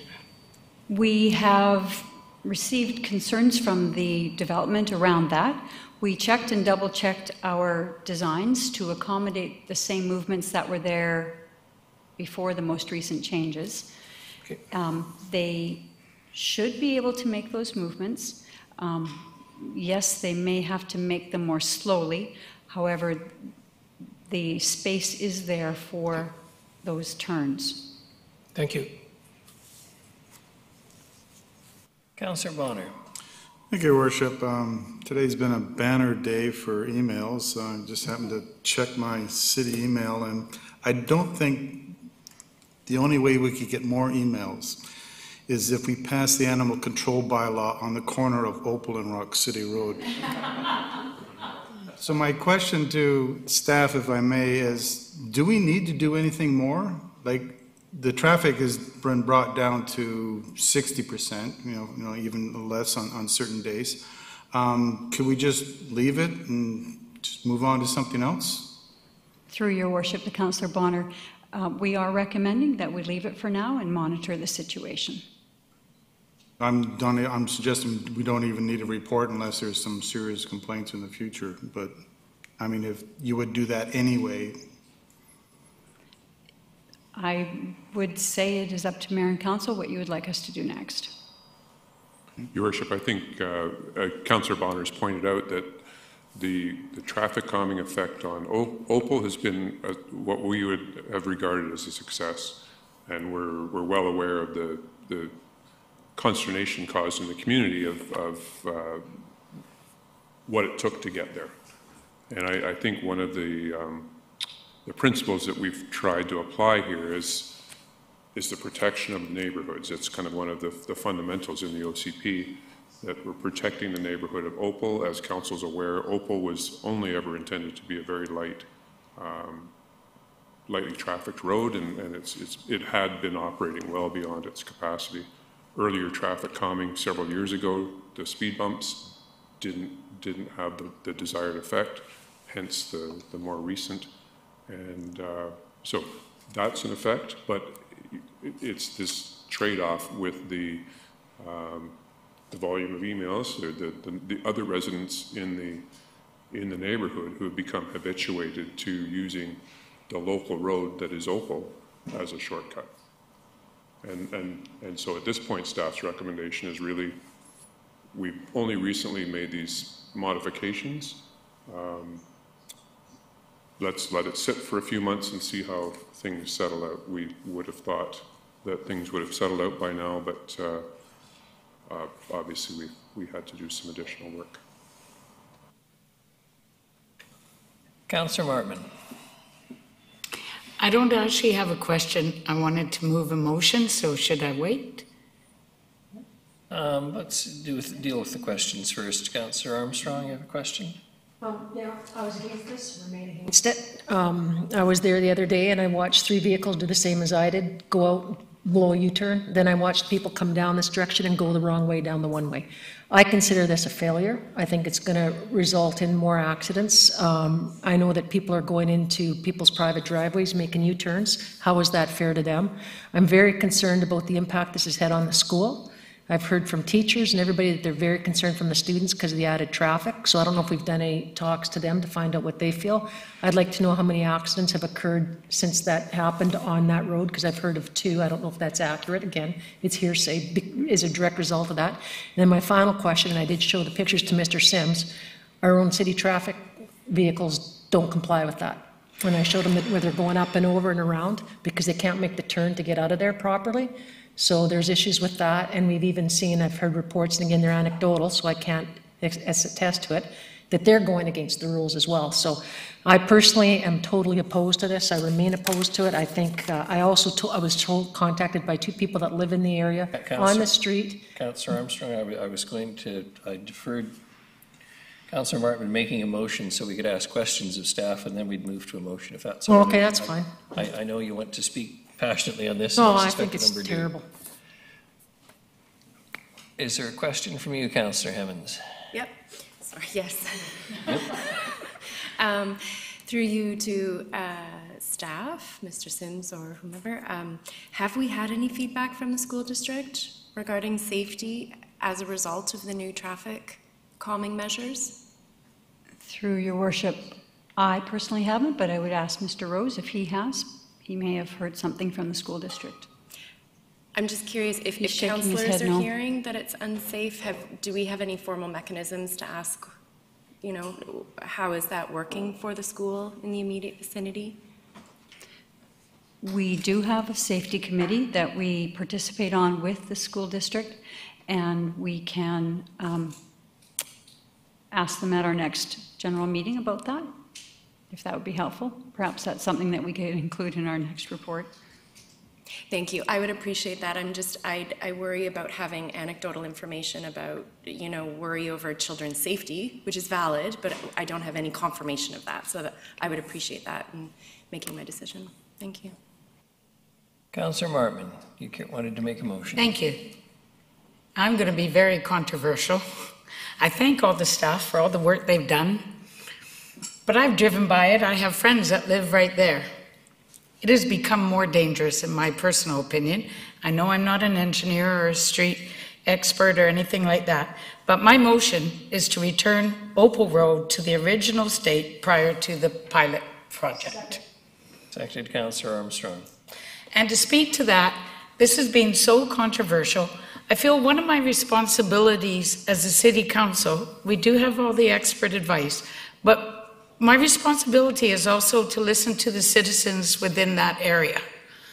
And we have heard for months about the difficulties, the challenges, people not obeying it, people doing dangerous turns, now going into other intersections, flipping around and coming back. And I just think we have so much to work with in our city. And I'm surprised that so many people think we only work on one issue at a time, that we're only working on cats or Opal Road. We're working on dozens of issues, and the number one priority for us has always been the homeless. So please don't tell us that don't work on other things while we're working on the homeless, because we care about this city. Everybody on council cares about this city. And so it's for that reason I'm listening to the residents, and I say, let's end this, just return Opal Road to its original condition. Thank you. And just for clarification, I assume, Councillor, that you mean we would retain the existing speed bumps on the road, however? That what? Would it retain the existing speed Oh, bumps? keep the speed bumps, Yes. Thank you. Okay.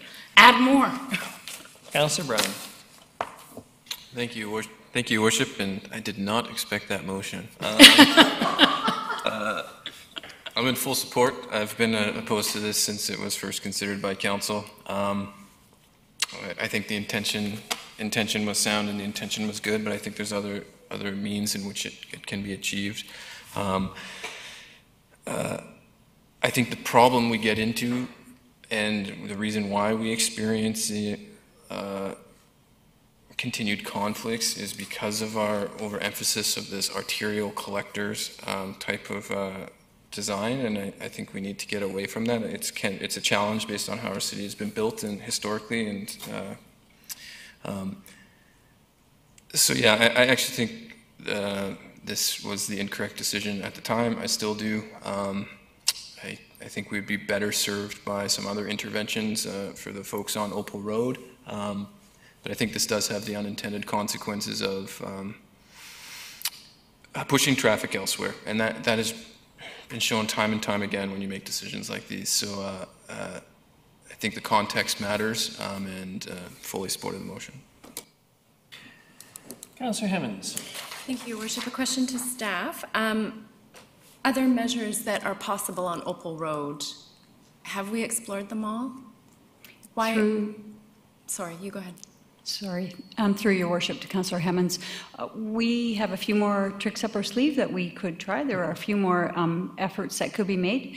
They would be quite probably unwelcome in the neighborhood. Ultimately, though, because there are legitimate driveways and accesses along Rock City Road, we aren't going to be able to completely cut everything off because it would not allow left turn movements into private driveways and the like. We won't be able to make it completely legal movements only. Okay. The persistent folks will still be able to do what they want to do. Okay, I'm not going to support the motion because I think this is about not breaking bad habits, but people have become habituated to using this road in a certain way, in a way that it was not built for. We have experts on staff that help us figure out how to do these things, right? And then we have the community obviously is not happy about this decision. So I think my job as a councillor is absolutely to listen to residents, but also to understand that if we're really trying to break habits that have been happening for a decade or more, it might take a little bit more than 9 months. And I would be very curious to hear the school's perspective on this, because children's safety is paramount, obviously, but I have not heard any concerns of children's safety around this. I'm probably going to hear it now that I just said that. I won't be supporting the motion. I think we need to give this a little bit more time. Councillor Thorpe. Thank you, Your Worship. I will not be supporting the motion either, and I echo the thoughts of Councillor Hemmons on this. This street, this issue has a long history, and our staff were attempting to solve what was seen as a serious problem of residents using Opal as a cut-through, a shortcut, and using it quite often with excessive speed. I think that was a more dangerous situation than what some people are claiming we have created with our solution. And I'm not at all convinced of the safety arguments. And I share Councillor Hemmons' request that we hear from the school district if there are safety concerns. I certainly haven't heard any. I don't think we should go back to allowing people to use it as a cut-through.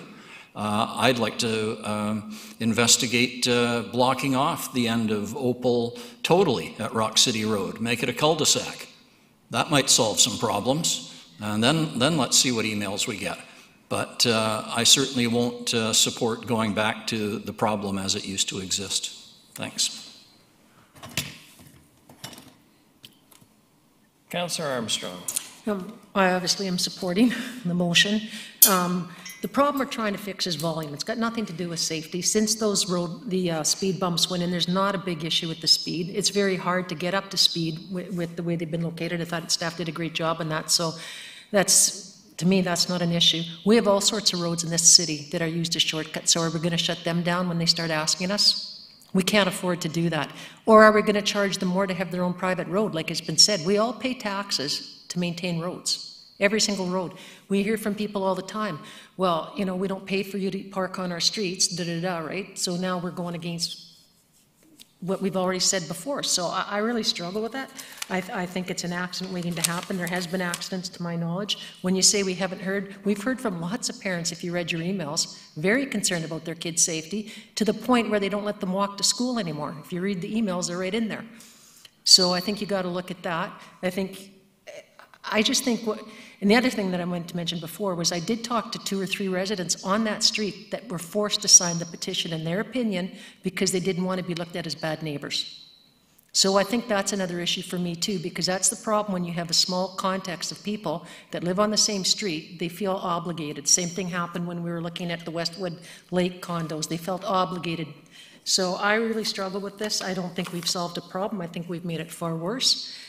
And people are going to continue to use that road. And when it goes back to like the one guy did the calculations for climate change and the extra cost, the extra mileage, it's not good. Or what are we going to do to make it safer on the other roads? Maybe we should shut Lost Lake down too, because that's never built as a collector road. That's a shortcut. I can go down to Hammond Bay and across, but no, I use that as a shortcut to go down instead of using Rutherford. So I think we're going down a really slippery slope, and if you see the latest decision that came out of the courts on the Duncan thing, once you set a precedence, you pretty well got to continue it. Thank you. Councillor Brown. Thank you, Your Worship. Just quickly, I think the problem is that we've been taking this cul-de-sac mindset. We've been taking this forcing as many cars onto select roads, and that is what produces the high volume on select roads. It's a huge problem, and to me, this is just an extension of that. As well-intentioned, but an extension of that, and that's the mindset I think we need to get out of as we move forward if we are serious about changing what a road means in our city and what a street means in our city. Councillor Gesselbrock. Thank you, Worship. I struggle with this decision. Initially, when this was brought forward, the argument was quite clear that basically the engineering of this road can't handle the volume of people that are driving along it, and it was being used as a connector at speeds that were unsafe. Now, some of that sounded like it was mitigated with the speed bumps, but you still had 1,300 vehicles a day going through that road when it was built to handle 400. And I don't really can properly assess whether that's a problem, having 1,300 cars on a road that was built for 400 or not. Yeah, and I do understand of having a bit more of a distributed system in terms of distributing traffic, as Councillor Brown is speaking to, and I think that that is an important consideration to take into account. My concern is that there are going to be habits and patterns that we're doing as a community that are not healthy or safe, or exceeding the capacity of our infrastructure, that we as a city are going to have to come in and do an intervention on. And when we do an intervention, if people thumb their noses at it and just continually, because they feel that they have the right to use a certain thing in a certain way just because they've already done it, thumb their nose and take illegal actions, drive on the roads illegally in the ways that's unsafe. And the only way that us as a city can deal with that is to change it back so that we don't ruffle feathers. That bothers me a little bit. For me, you know, if we put some enforcement on there and put some heavy fines and send the message like, no, we did this for a reason because it's exceeding the engineering on the road, and we need to follow this as a community because we're going to have to change a lot of regulations throughout our time together because what we've done in the past doesn't make sense, and people just can't thumb their noses at it. So on that side of the argument, it bothers me as well. And I don't have enough information to all of a sudden overturn the efforts that staff put in place, and a lot of efforts that have been based on expert understanding of the situation, because we've got a lot of feedback from the community that they don't like that they have to go around a longer route. I'm not convinced by the fact that it's making Departure Bay by the schools unsafe because there's higher traffic. There's a lot of traffic in Nanaimo regardless of whether people take the Opal Road connection or not, and it's unsafe if people are speeding. So I don't fully buy that reason. And I got to say I'm undecided, but I'm unhappy about our ability to adjust with this. And I have family members petitioning me that Opal Road, you know, how could we take away the shortcut from people? And it doesn't feel right at the core of it. But I don't know how I'm going to vote on this, but I am erring on keeping it how it is and putting some enforcement there and monitoring it a bit further. Thank you. Councillor Bonner.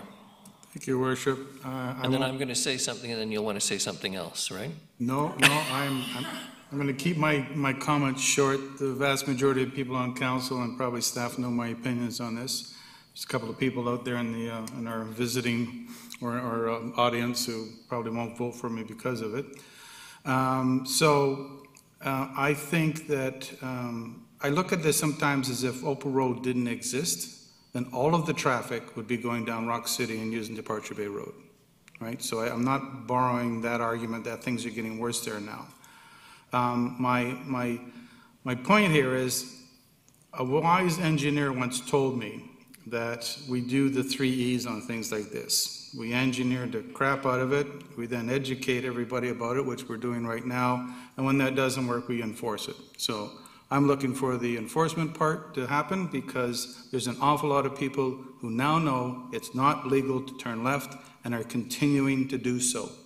And that endangers people when you do things that you're not supposed to be doing on the roads. So I'm not going to say anything more. If I do, our lawyers will regret it tomorrow, so I'm just going to say I'm not voting for the motion. Thank you. Thank you very much. Obviously, we have received a great deal of correspondence on this issue. I think this is up there with cats and the mural. I'm very familiar with this stretch of road in Opal. My sister and her husband bought the property at the end of Rock City back in about 1964, as I recall, and I spent many happy hours going up and down those hills. I'm well familiar with the changes on this road. I am normally a strong supporter of what staff recommends because I rely on their expertise. And the point of these changes was to reduce the amount of vehicles on Opal. because it wasn't engineered for the volume of traffic, and I get that. With respect, that argument can be made about numerous roads in this community. In many, many, many places, they were not engineered. No one would have created a Departure Bay Road with all its strange little curves in the normal course of events if you were laying out a proper road. The roads in our downtown, some of them were created when it was much more difficult to build them, and some of them were built around big stumps, for heaven's sake. So the second issue here was to calm the traffic on Opal, and that's what the speed bumps did. That's what its natural configuration does. And I'm also conscious of the fact that in supporting Councillor Martman's motion, there will no doubt be at some point in the future accidents on Opal. There will be some injuries, just as I am equally convinced there will be further accidents and injuries if we leave it the way it is. I think that's inevitable. This is a no-win situation. In terms of enforcement and getting people not to go down Opal Road, I think over the longer haul that is unrealistic given the volume of vehicles that have used it historically and apparently continue to use it in defiance of what we have done. There is quite simply, to follow on what Councillor Martman said, a time to listen to what people are saying. And I much appreciate that this will have a significant impact on the people who live on Opal Road if this goes back to the way it was. But at the end of the day, interestingly, the thing that has moved me most in this is that the people who still continue to use Opal Road are going to continue to use it regardless of what other measures we may use, some of them just out of stubbornness, who knows.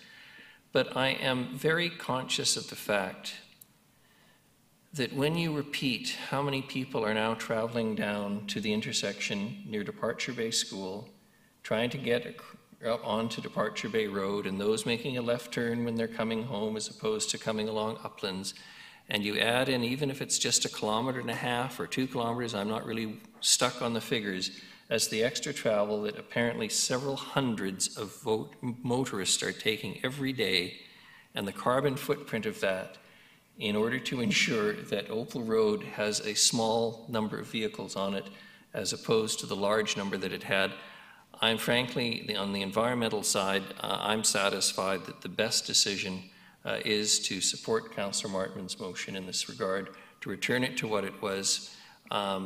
If the day comes, then when we have a proper lighted intersection at both Departure Bay Road and Rock City Road and Uplands and Departure Bay Road, which I think is an incredibly dangerous intersection, and it is one I personally avoid for that very reason. You'll never find me making a left-hand turn on Departure Bay Road unless I'm forced to for some reason because I've forgotten to go a different route.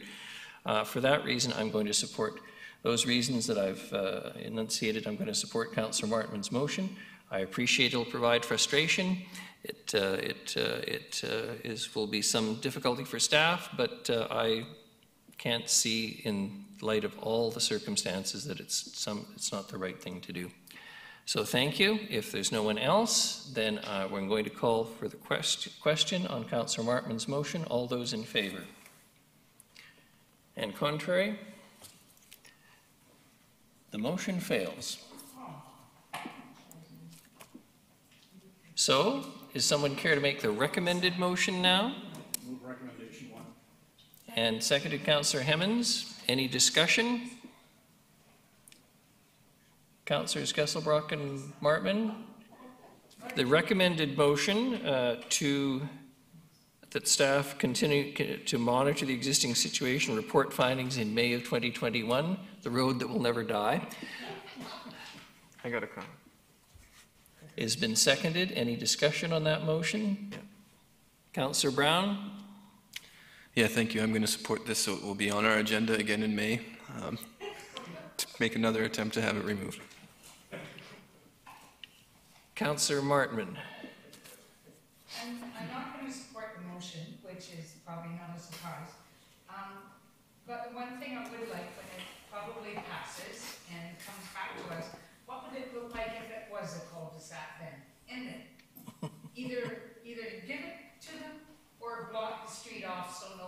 do it, because I don't want danger on our streets. So, thank you.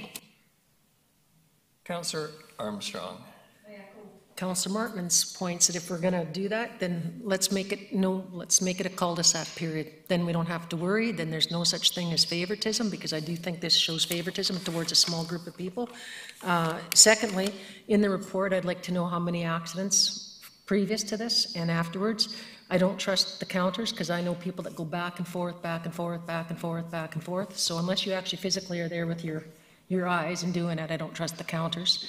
And I'd also like to know from the school district, what the concerns are from them, if those are legitimate concerns. And my final point, what are we going to do with all that added traffic to make it safer to make those left turns, because they are dangerous? Thank you. Councillor Gesselbrock. Thank you, Your Worship. With this motion, I think that it's not addressing some of the concerns still, and it's sort of just sitting back and observing. Like, I think for me, based on principle, is that we've instituted an intervention and there's folks that are disregarding the intervention and acting illegally on the road, making it unsafe. And we've been put to a decision point of either removing our intervention because it's unsafe, because people are acting in an illegal way, and we're not really addressing that point. If it makes actually proper sense to find another intervention to make the road usable as a connector, I would like to see, I would like to pursue Councillor Martman's idea of taking away this, but I would like to have a little bit more background on how it's going to deal with the initial issues of why we closed the road off in the first place. Doing it off the gun is not something that I could support. If we were going to stay with this, I would like to see to make it actually work by adding a little bit more enforcement so that individuals that have been getting away with illegal turns and using this in an improper way are being addressed, and that it's showing that it's not fair and it's not safe to the rest of the communities being endangered by the illegal use of this intersection. And so I can't support the motion as is without that type of intervention. Thank you. I, like Councillor Brown, am going to support this just so we can have it back in May. All those in favor? Contrary? Councillors Martman and Gesselbrock. Thank you very much. The motion carries. And it's past 9 o'clock, Ms. Gurry. Yes. Thank you, Mrs. Thomas. Are we going to take a break? We're going to take a break. I always listen to Ms. Gurry.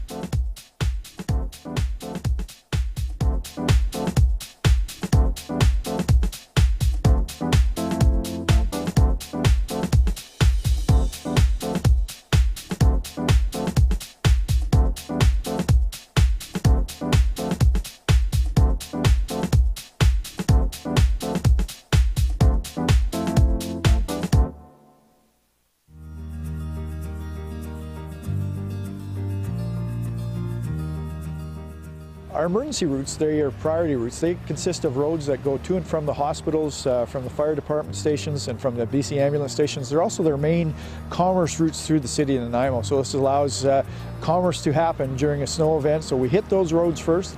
Once those are clear and open, then we move into the secondary roads, and then we move into the residential areas, which are dead-end roads and cul-de-sacs. And it can take up to 96 hours before we get into the residential areas. One of the side effects of plowing snow is it does end up on the sidewalk, and this can be very frustrating for homeowners and business owners that have just cleaned the sidewalk. It also pulls into their driveways. The crews try to keep it as close to the curb as they can, but we need to open the road right up to the curb to allow the drains to be exposed for when the snow starts to melt.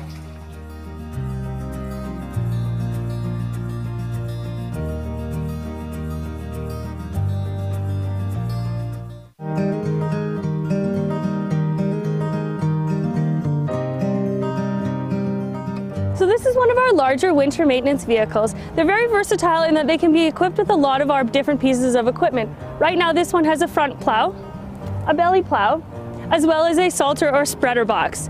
We also have a brine unit that fits into this vehicle. This is the belly plow, and it's really good at removing hard-packed snow and ice. And then back up here to the front, we have what everyone is more familiar with. This front plow can push a lot of snow, so make sure that you slow down and keep your distance from the vehicles to ensure safety. We have 17 vehicles that we use within the snow and ice operations for the city of Nanaimo. We also have an early shift that starts at 5 in the morning, and we have a night patrol, an afternoon shift, and an evening shift. They are eyes on the road, keeping us appraised of the conditions so that when the snow starts falling or ice starts forming on the roads, they can start salting and also call for other resources and mobilize the crews out.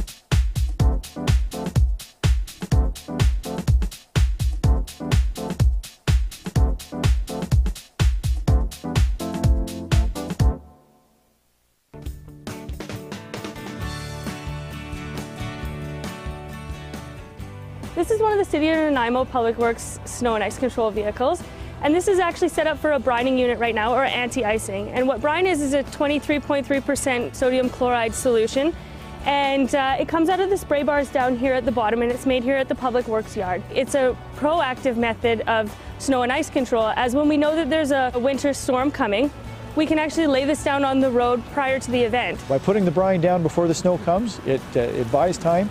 It lets us get on the roads, and then when we hit it with the plows, it doesn't stick. The snow doesn't stick, it comes off much easier.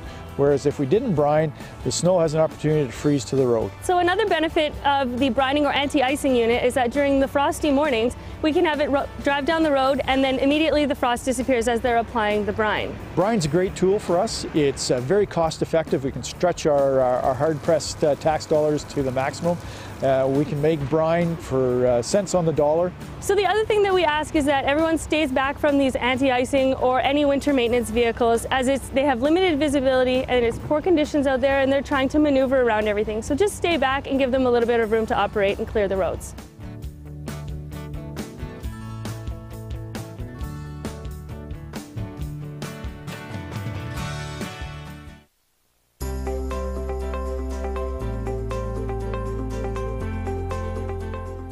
So here we are in the Public Works Yard, City of Nanaimo, and what you look around, you can see our various tools that we use for snow and ice fighting.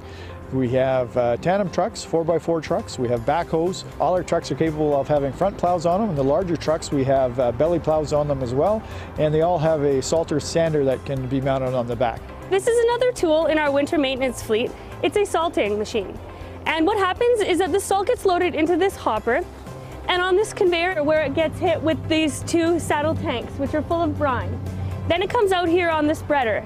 And why we add the brine is that it reduces the amount of spray from the salt, so it doesn't bounce nearly as far, saving about 20 to 30% of our salt. As well, by using the anti-icing liquid on the salt, the activation starts right as it hits the road. The purpose of the salt is to keep the roads bare, keep the ice from forming on the road. Again, safety for everyone, including ourselves and the public. That's why we put the salt down.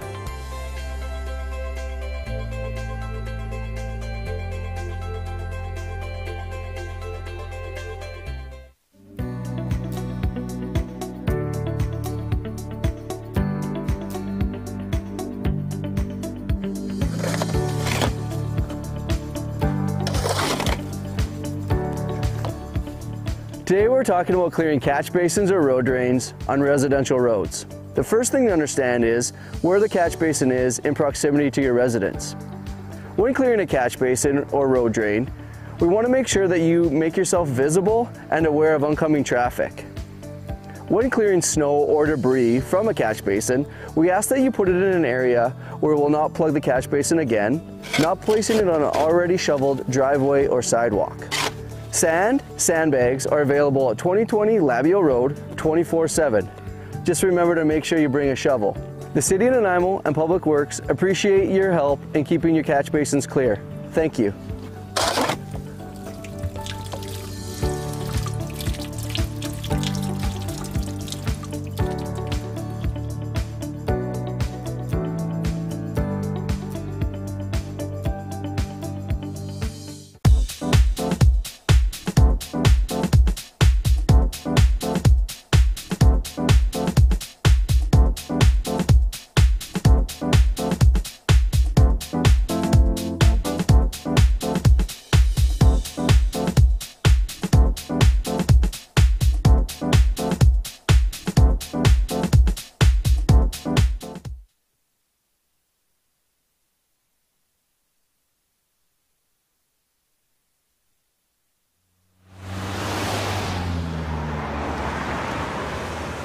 On snow days like this, the city of Nanaimo sends out a fleet of plows. How well equipped are these trucks? They're really well equipped. We all have plows and sanders on them. We come with a belly plow too, so we're well prepared once we get a big snow like this. A lot of waves, a lot of friendly faces. People are pretty happy when you come and rescue them and clear off their road. So on our maps to determine where we go, we follow our red routes, which are our bus routes and our major routes, and they're first. Then our secondary routes are in purple, followed lastly by our side streets, which are in yellow. We try not to cover a nicely shoveled driveway, but sometimes we don't really have an option, and it's unfortunate. We're not trying to do it on purpose. In some cases, the plows can't scrape heavily packed or iced snow right down to the surface of the pavement. So how does it clear away? We're taking off as much as we can, and then we're putting lots of salt down to melt the rest. So sometimes it just takes a little bit longer, but it's usually pretty effective. Salting is really important because if we get it down like this, then roads won't freeze, and way safer for the drivers out there. And in terms of safety and getting the job done, are there some challenges to plowing? Now, the Lost Lake Road traffic calming update was simply for information. Are there any questions related to that?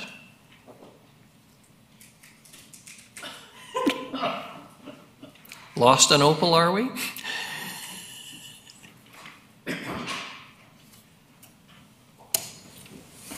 Your Worship, Councillor Turley, to the rescue. Whoops, I gotta remember to take this off, sorry. Thank you, Your Worship, through you to Mrs. Thomas. So the only question I would ask is, what were the reaction to emergency services about the calming practice? Through Your Worship to Councillor Turley, they are in support of our traffic calming proposal because they feel that controlling traffic speeds and volumes will produce a safer outcome for the public, which means fewer incidents to attend. Thank you. Councillor Brown. Thank you, Worship. Through you to Ms. Thomas. I think this is great and much needed. Just curious if it was explored if there was an opportunity for some crosswalks or ideally some raised crosswalks in key sections along this road. I just know from living nearby and occasionally walking to it, it is kind of, there isn't a delineation of space for pedestrians, and I'm just wondering if that was explored. Through Your Worship to Councillor Brown, yes, we are looking at that. Just today I was discussing with the project manager where we would like to put raised crosswalks and or raised speed humps. From a traffic calming perspective, they have the same effect. We are looking in detail at where the pedestrian connections are, where pedestrians are walking to and from, and seeing what can be turned into a raised crosswalk. So I don't have any final answers around that, but that is part of the consideration for sure. Awesome, that's great, thank you.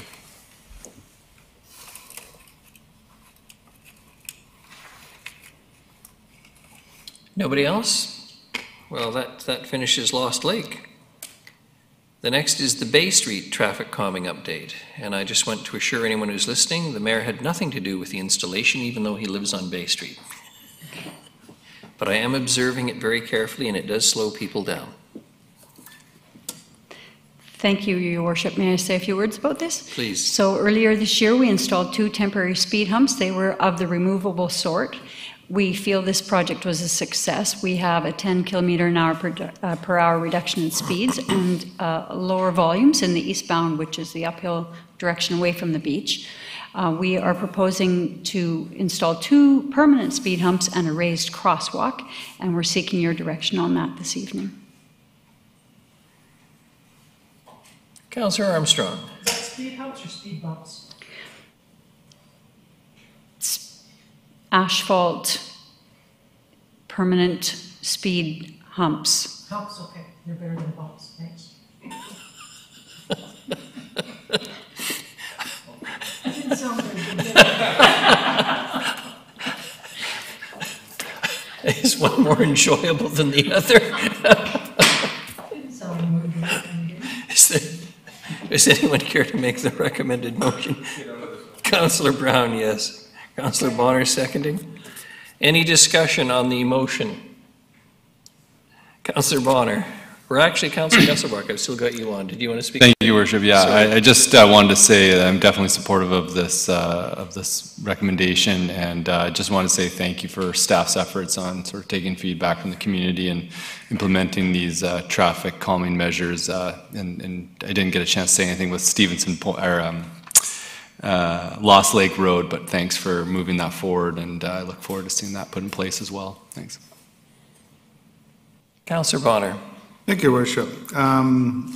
We're installing a crosswalk now, I understand, with a speed hump, a raised crosswalk. Have we looked at the need for flashing lights at that crosswalk to stop traffic on where a crosswalk hasn't been in the past? Through your worship to Councillor Bonner, I believe there is a crosswalk there. Hang on a sec, I have to ask Mr. Rose for his. Yes, there is a crosswalk there. So the crosswalk wouldn't be new, it would be raised. We can look at the need for flashing lights. I wouldn't want to make that decision standing here in the spotlight.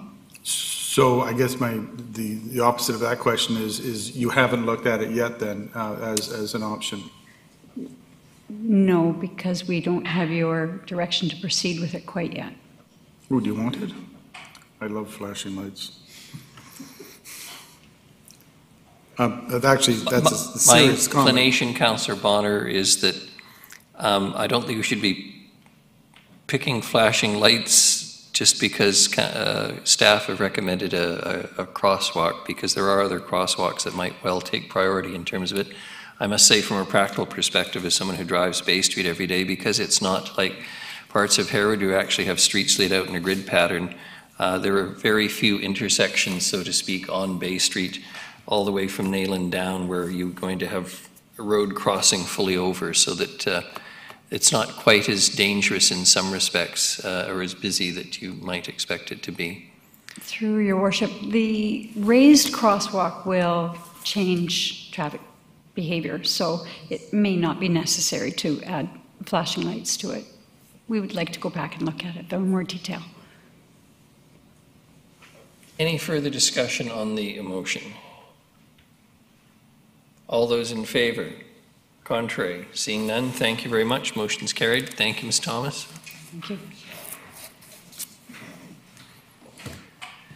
The next is development permit application number DP 1176-611 Kennedy Street. Mr. Lindsay. Thank you, Your Worship.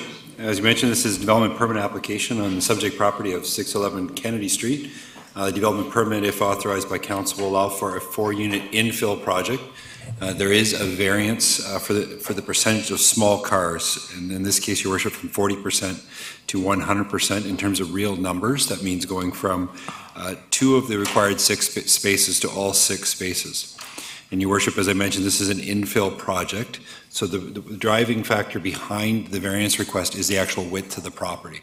So if you have regular parking stalls in our normal aisle width, you end up with a module width which is 18.3 meters, so 2 cars with the aisle width in the middle. These lots, this specific lot is only 17 meters wide, so we can't fit the regular parking module in there, so as a result, staff are recommending a variance to still be 6 parking stalls provided on the property, but again, they would meet the small stall requirements under our bylaw.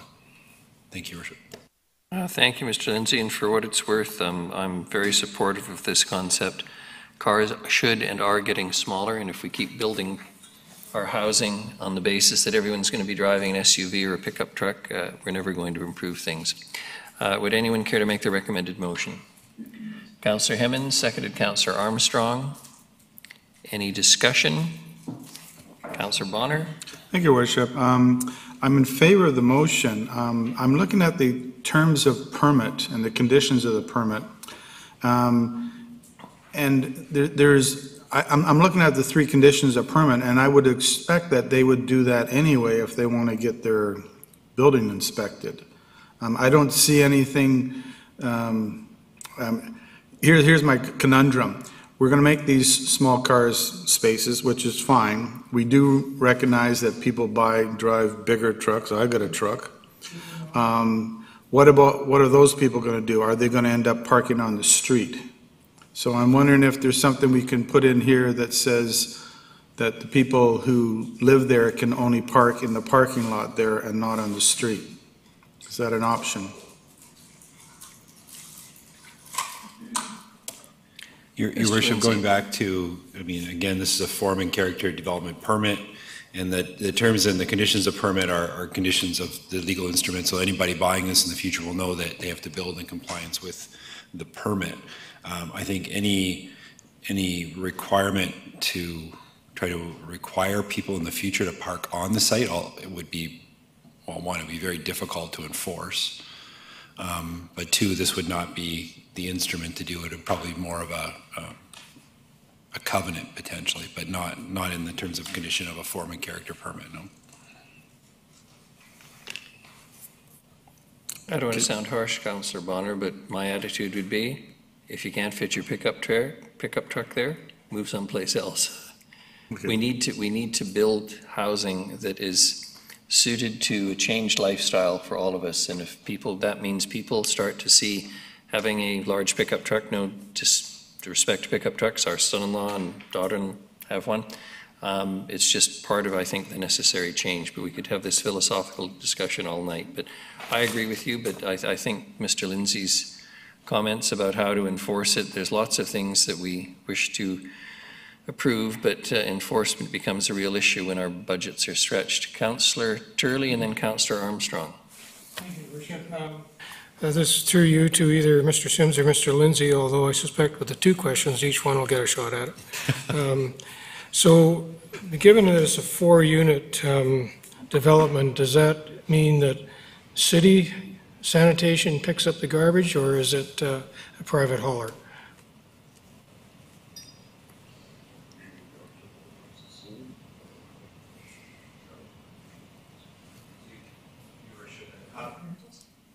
Sorry, Your Worship, up to 4 units is typically picked up by the city, so our expectation is that we would be doing pickup at this property.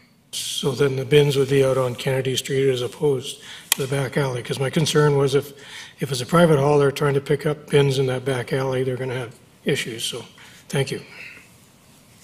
I'm not sure. You pick up. And Councillor Armstrong.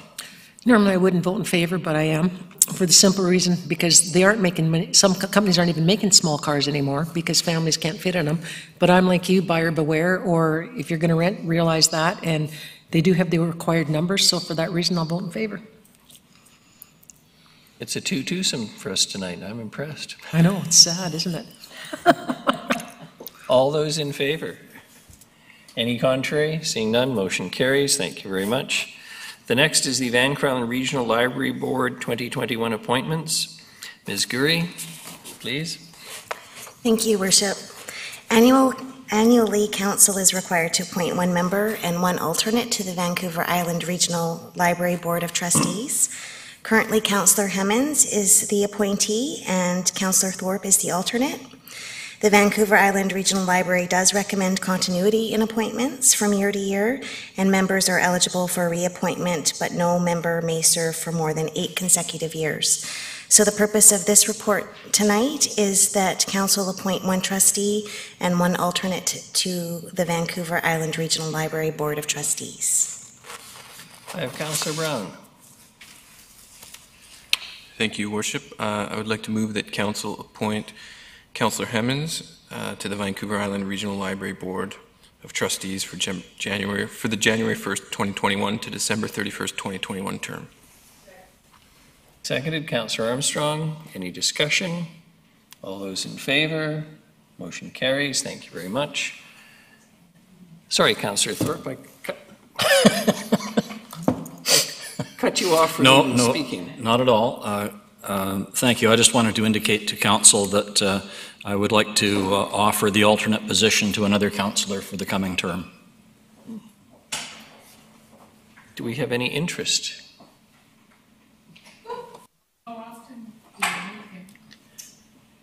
Councillor Hemmons is going to tell us how often. Every 3 months. Every 3 months. I nominate Zenny. Seconded. Any discussion? All those in favor? Opposed? Motion carries. Thank you very much. And Regional District of Nanaimo Board appointments. Ms. Gurry. Thank you, Worship. The purpose of this evening's report is to rescind the recent appointment of Councillor Turley as a director on the Regional District of Nanaimo Board with a weight of 4 votes, and appoint Councillor Martman as that director to the Regional District of Nanaimo Board. So rescind Councillor Turley's appointment, appoint Councillor Martman, and also appoint Councillor Turley as the alternate. Before I ask for the motion, I just want to express Council's thanks to Councillor Turley for serving on the Regional District. Well appreciate the very good reasons that have caused you to come to this decision, and you have our support as always. Would someone care to make the motion? Councillor Armstrong? Move the motion. Councillor Hemmons. And the motion is to rescind, appoint, and Councillor Martman, and appoint Councillor Turley as an alternate. Yes? All those in favor? Any contrary? Motion carries. Thank you very much. Next is bylaws. Zoning amendment bylaw number 2019, number 4500.139. Councillor Hemmons. Thank you. I move that zoning amendment bylaw 2019, number 4500.139, R8416, to rezone 1483 Bowen Road to allow cannabis retail store as a site-specific use in the community corridor zone be adopted. Seconded. Councillor Armstrong. Any discussion? All those in favor? Any contrary? None. Motion carries. The next is zoning amendment bylaw number 2019, number 4500.140. Thank you. I move that zoning amendment bylaw 2019, number 4500.140, RA417, to rezone 510 5th Street to allow cannabis retail store as a site-specific use in the city commercial center zone be adopted. Seconded. Councillor Armstrong. Any discussion? All those in favor? Opposed? Motion carries. The next is zoning amendment bylaw number 2019, number 4500.164. Councillor Hemmons. Thank you. I move that zoning amendment bylaw 2019, number 4500.164, RA398, to rezone 307 Hillcrest Avenue and 308 and 326 Wakasai Avenue from single-dwelling residential to residential corridor to mixed-use corridor with a site-specific use to allow for a mixed-use student housing development be adopted. Seconded. Councillor Armstrong. Any discussion? All those in favor? Any opposed? Motion carries. Thank you very much. We have the bylaw status sheet for information only. We have no notices of motion. Under other business, we've dealt with that already. Councillor Gusselbrock's motion, and a motion for adjournment, please. Moved, Councillor Martman, seconded Councillor Hemmons. All those in favor? Motion opposed? Motion carries. Thank you very much.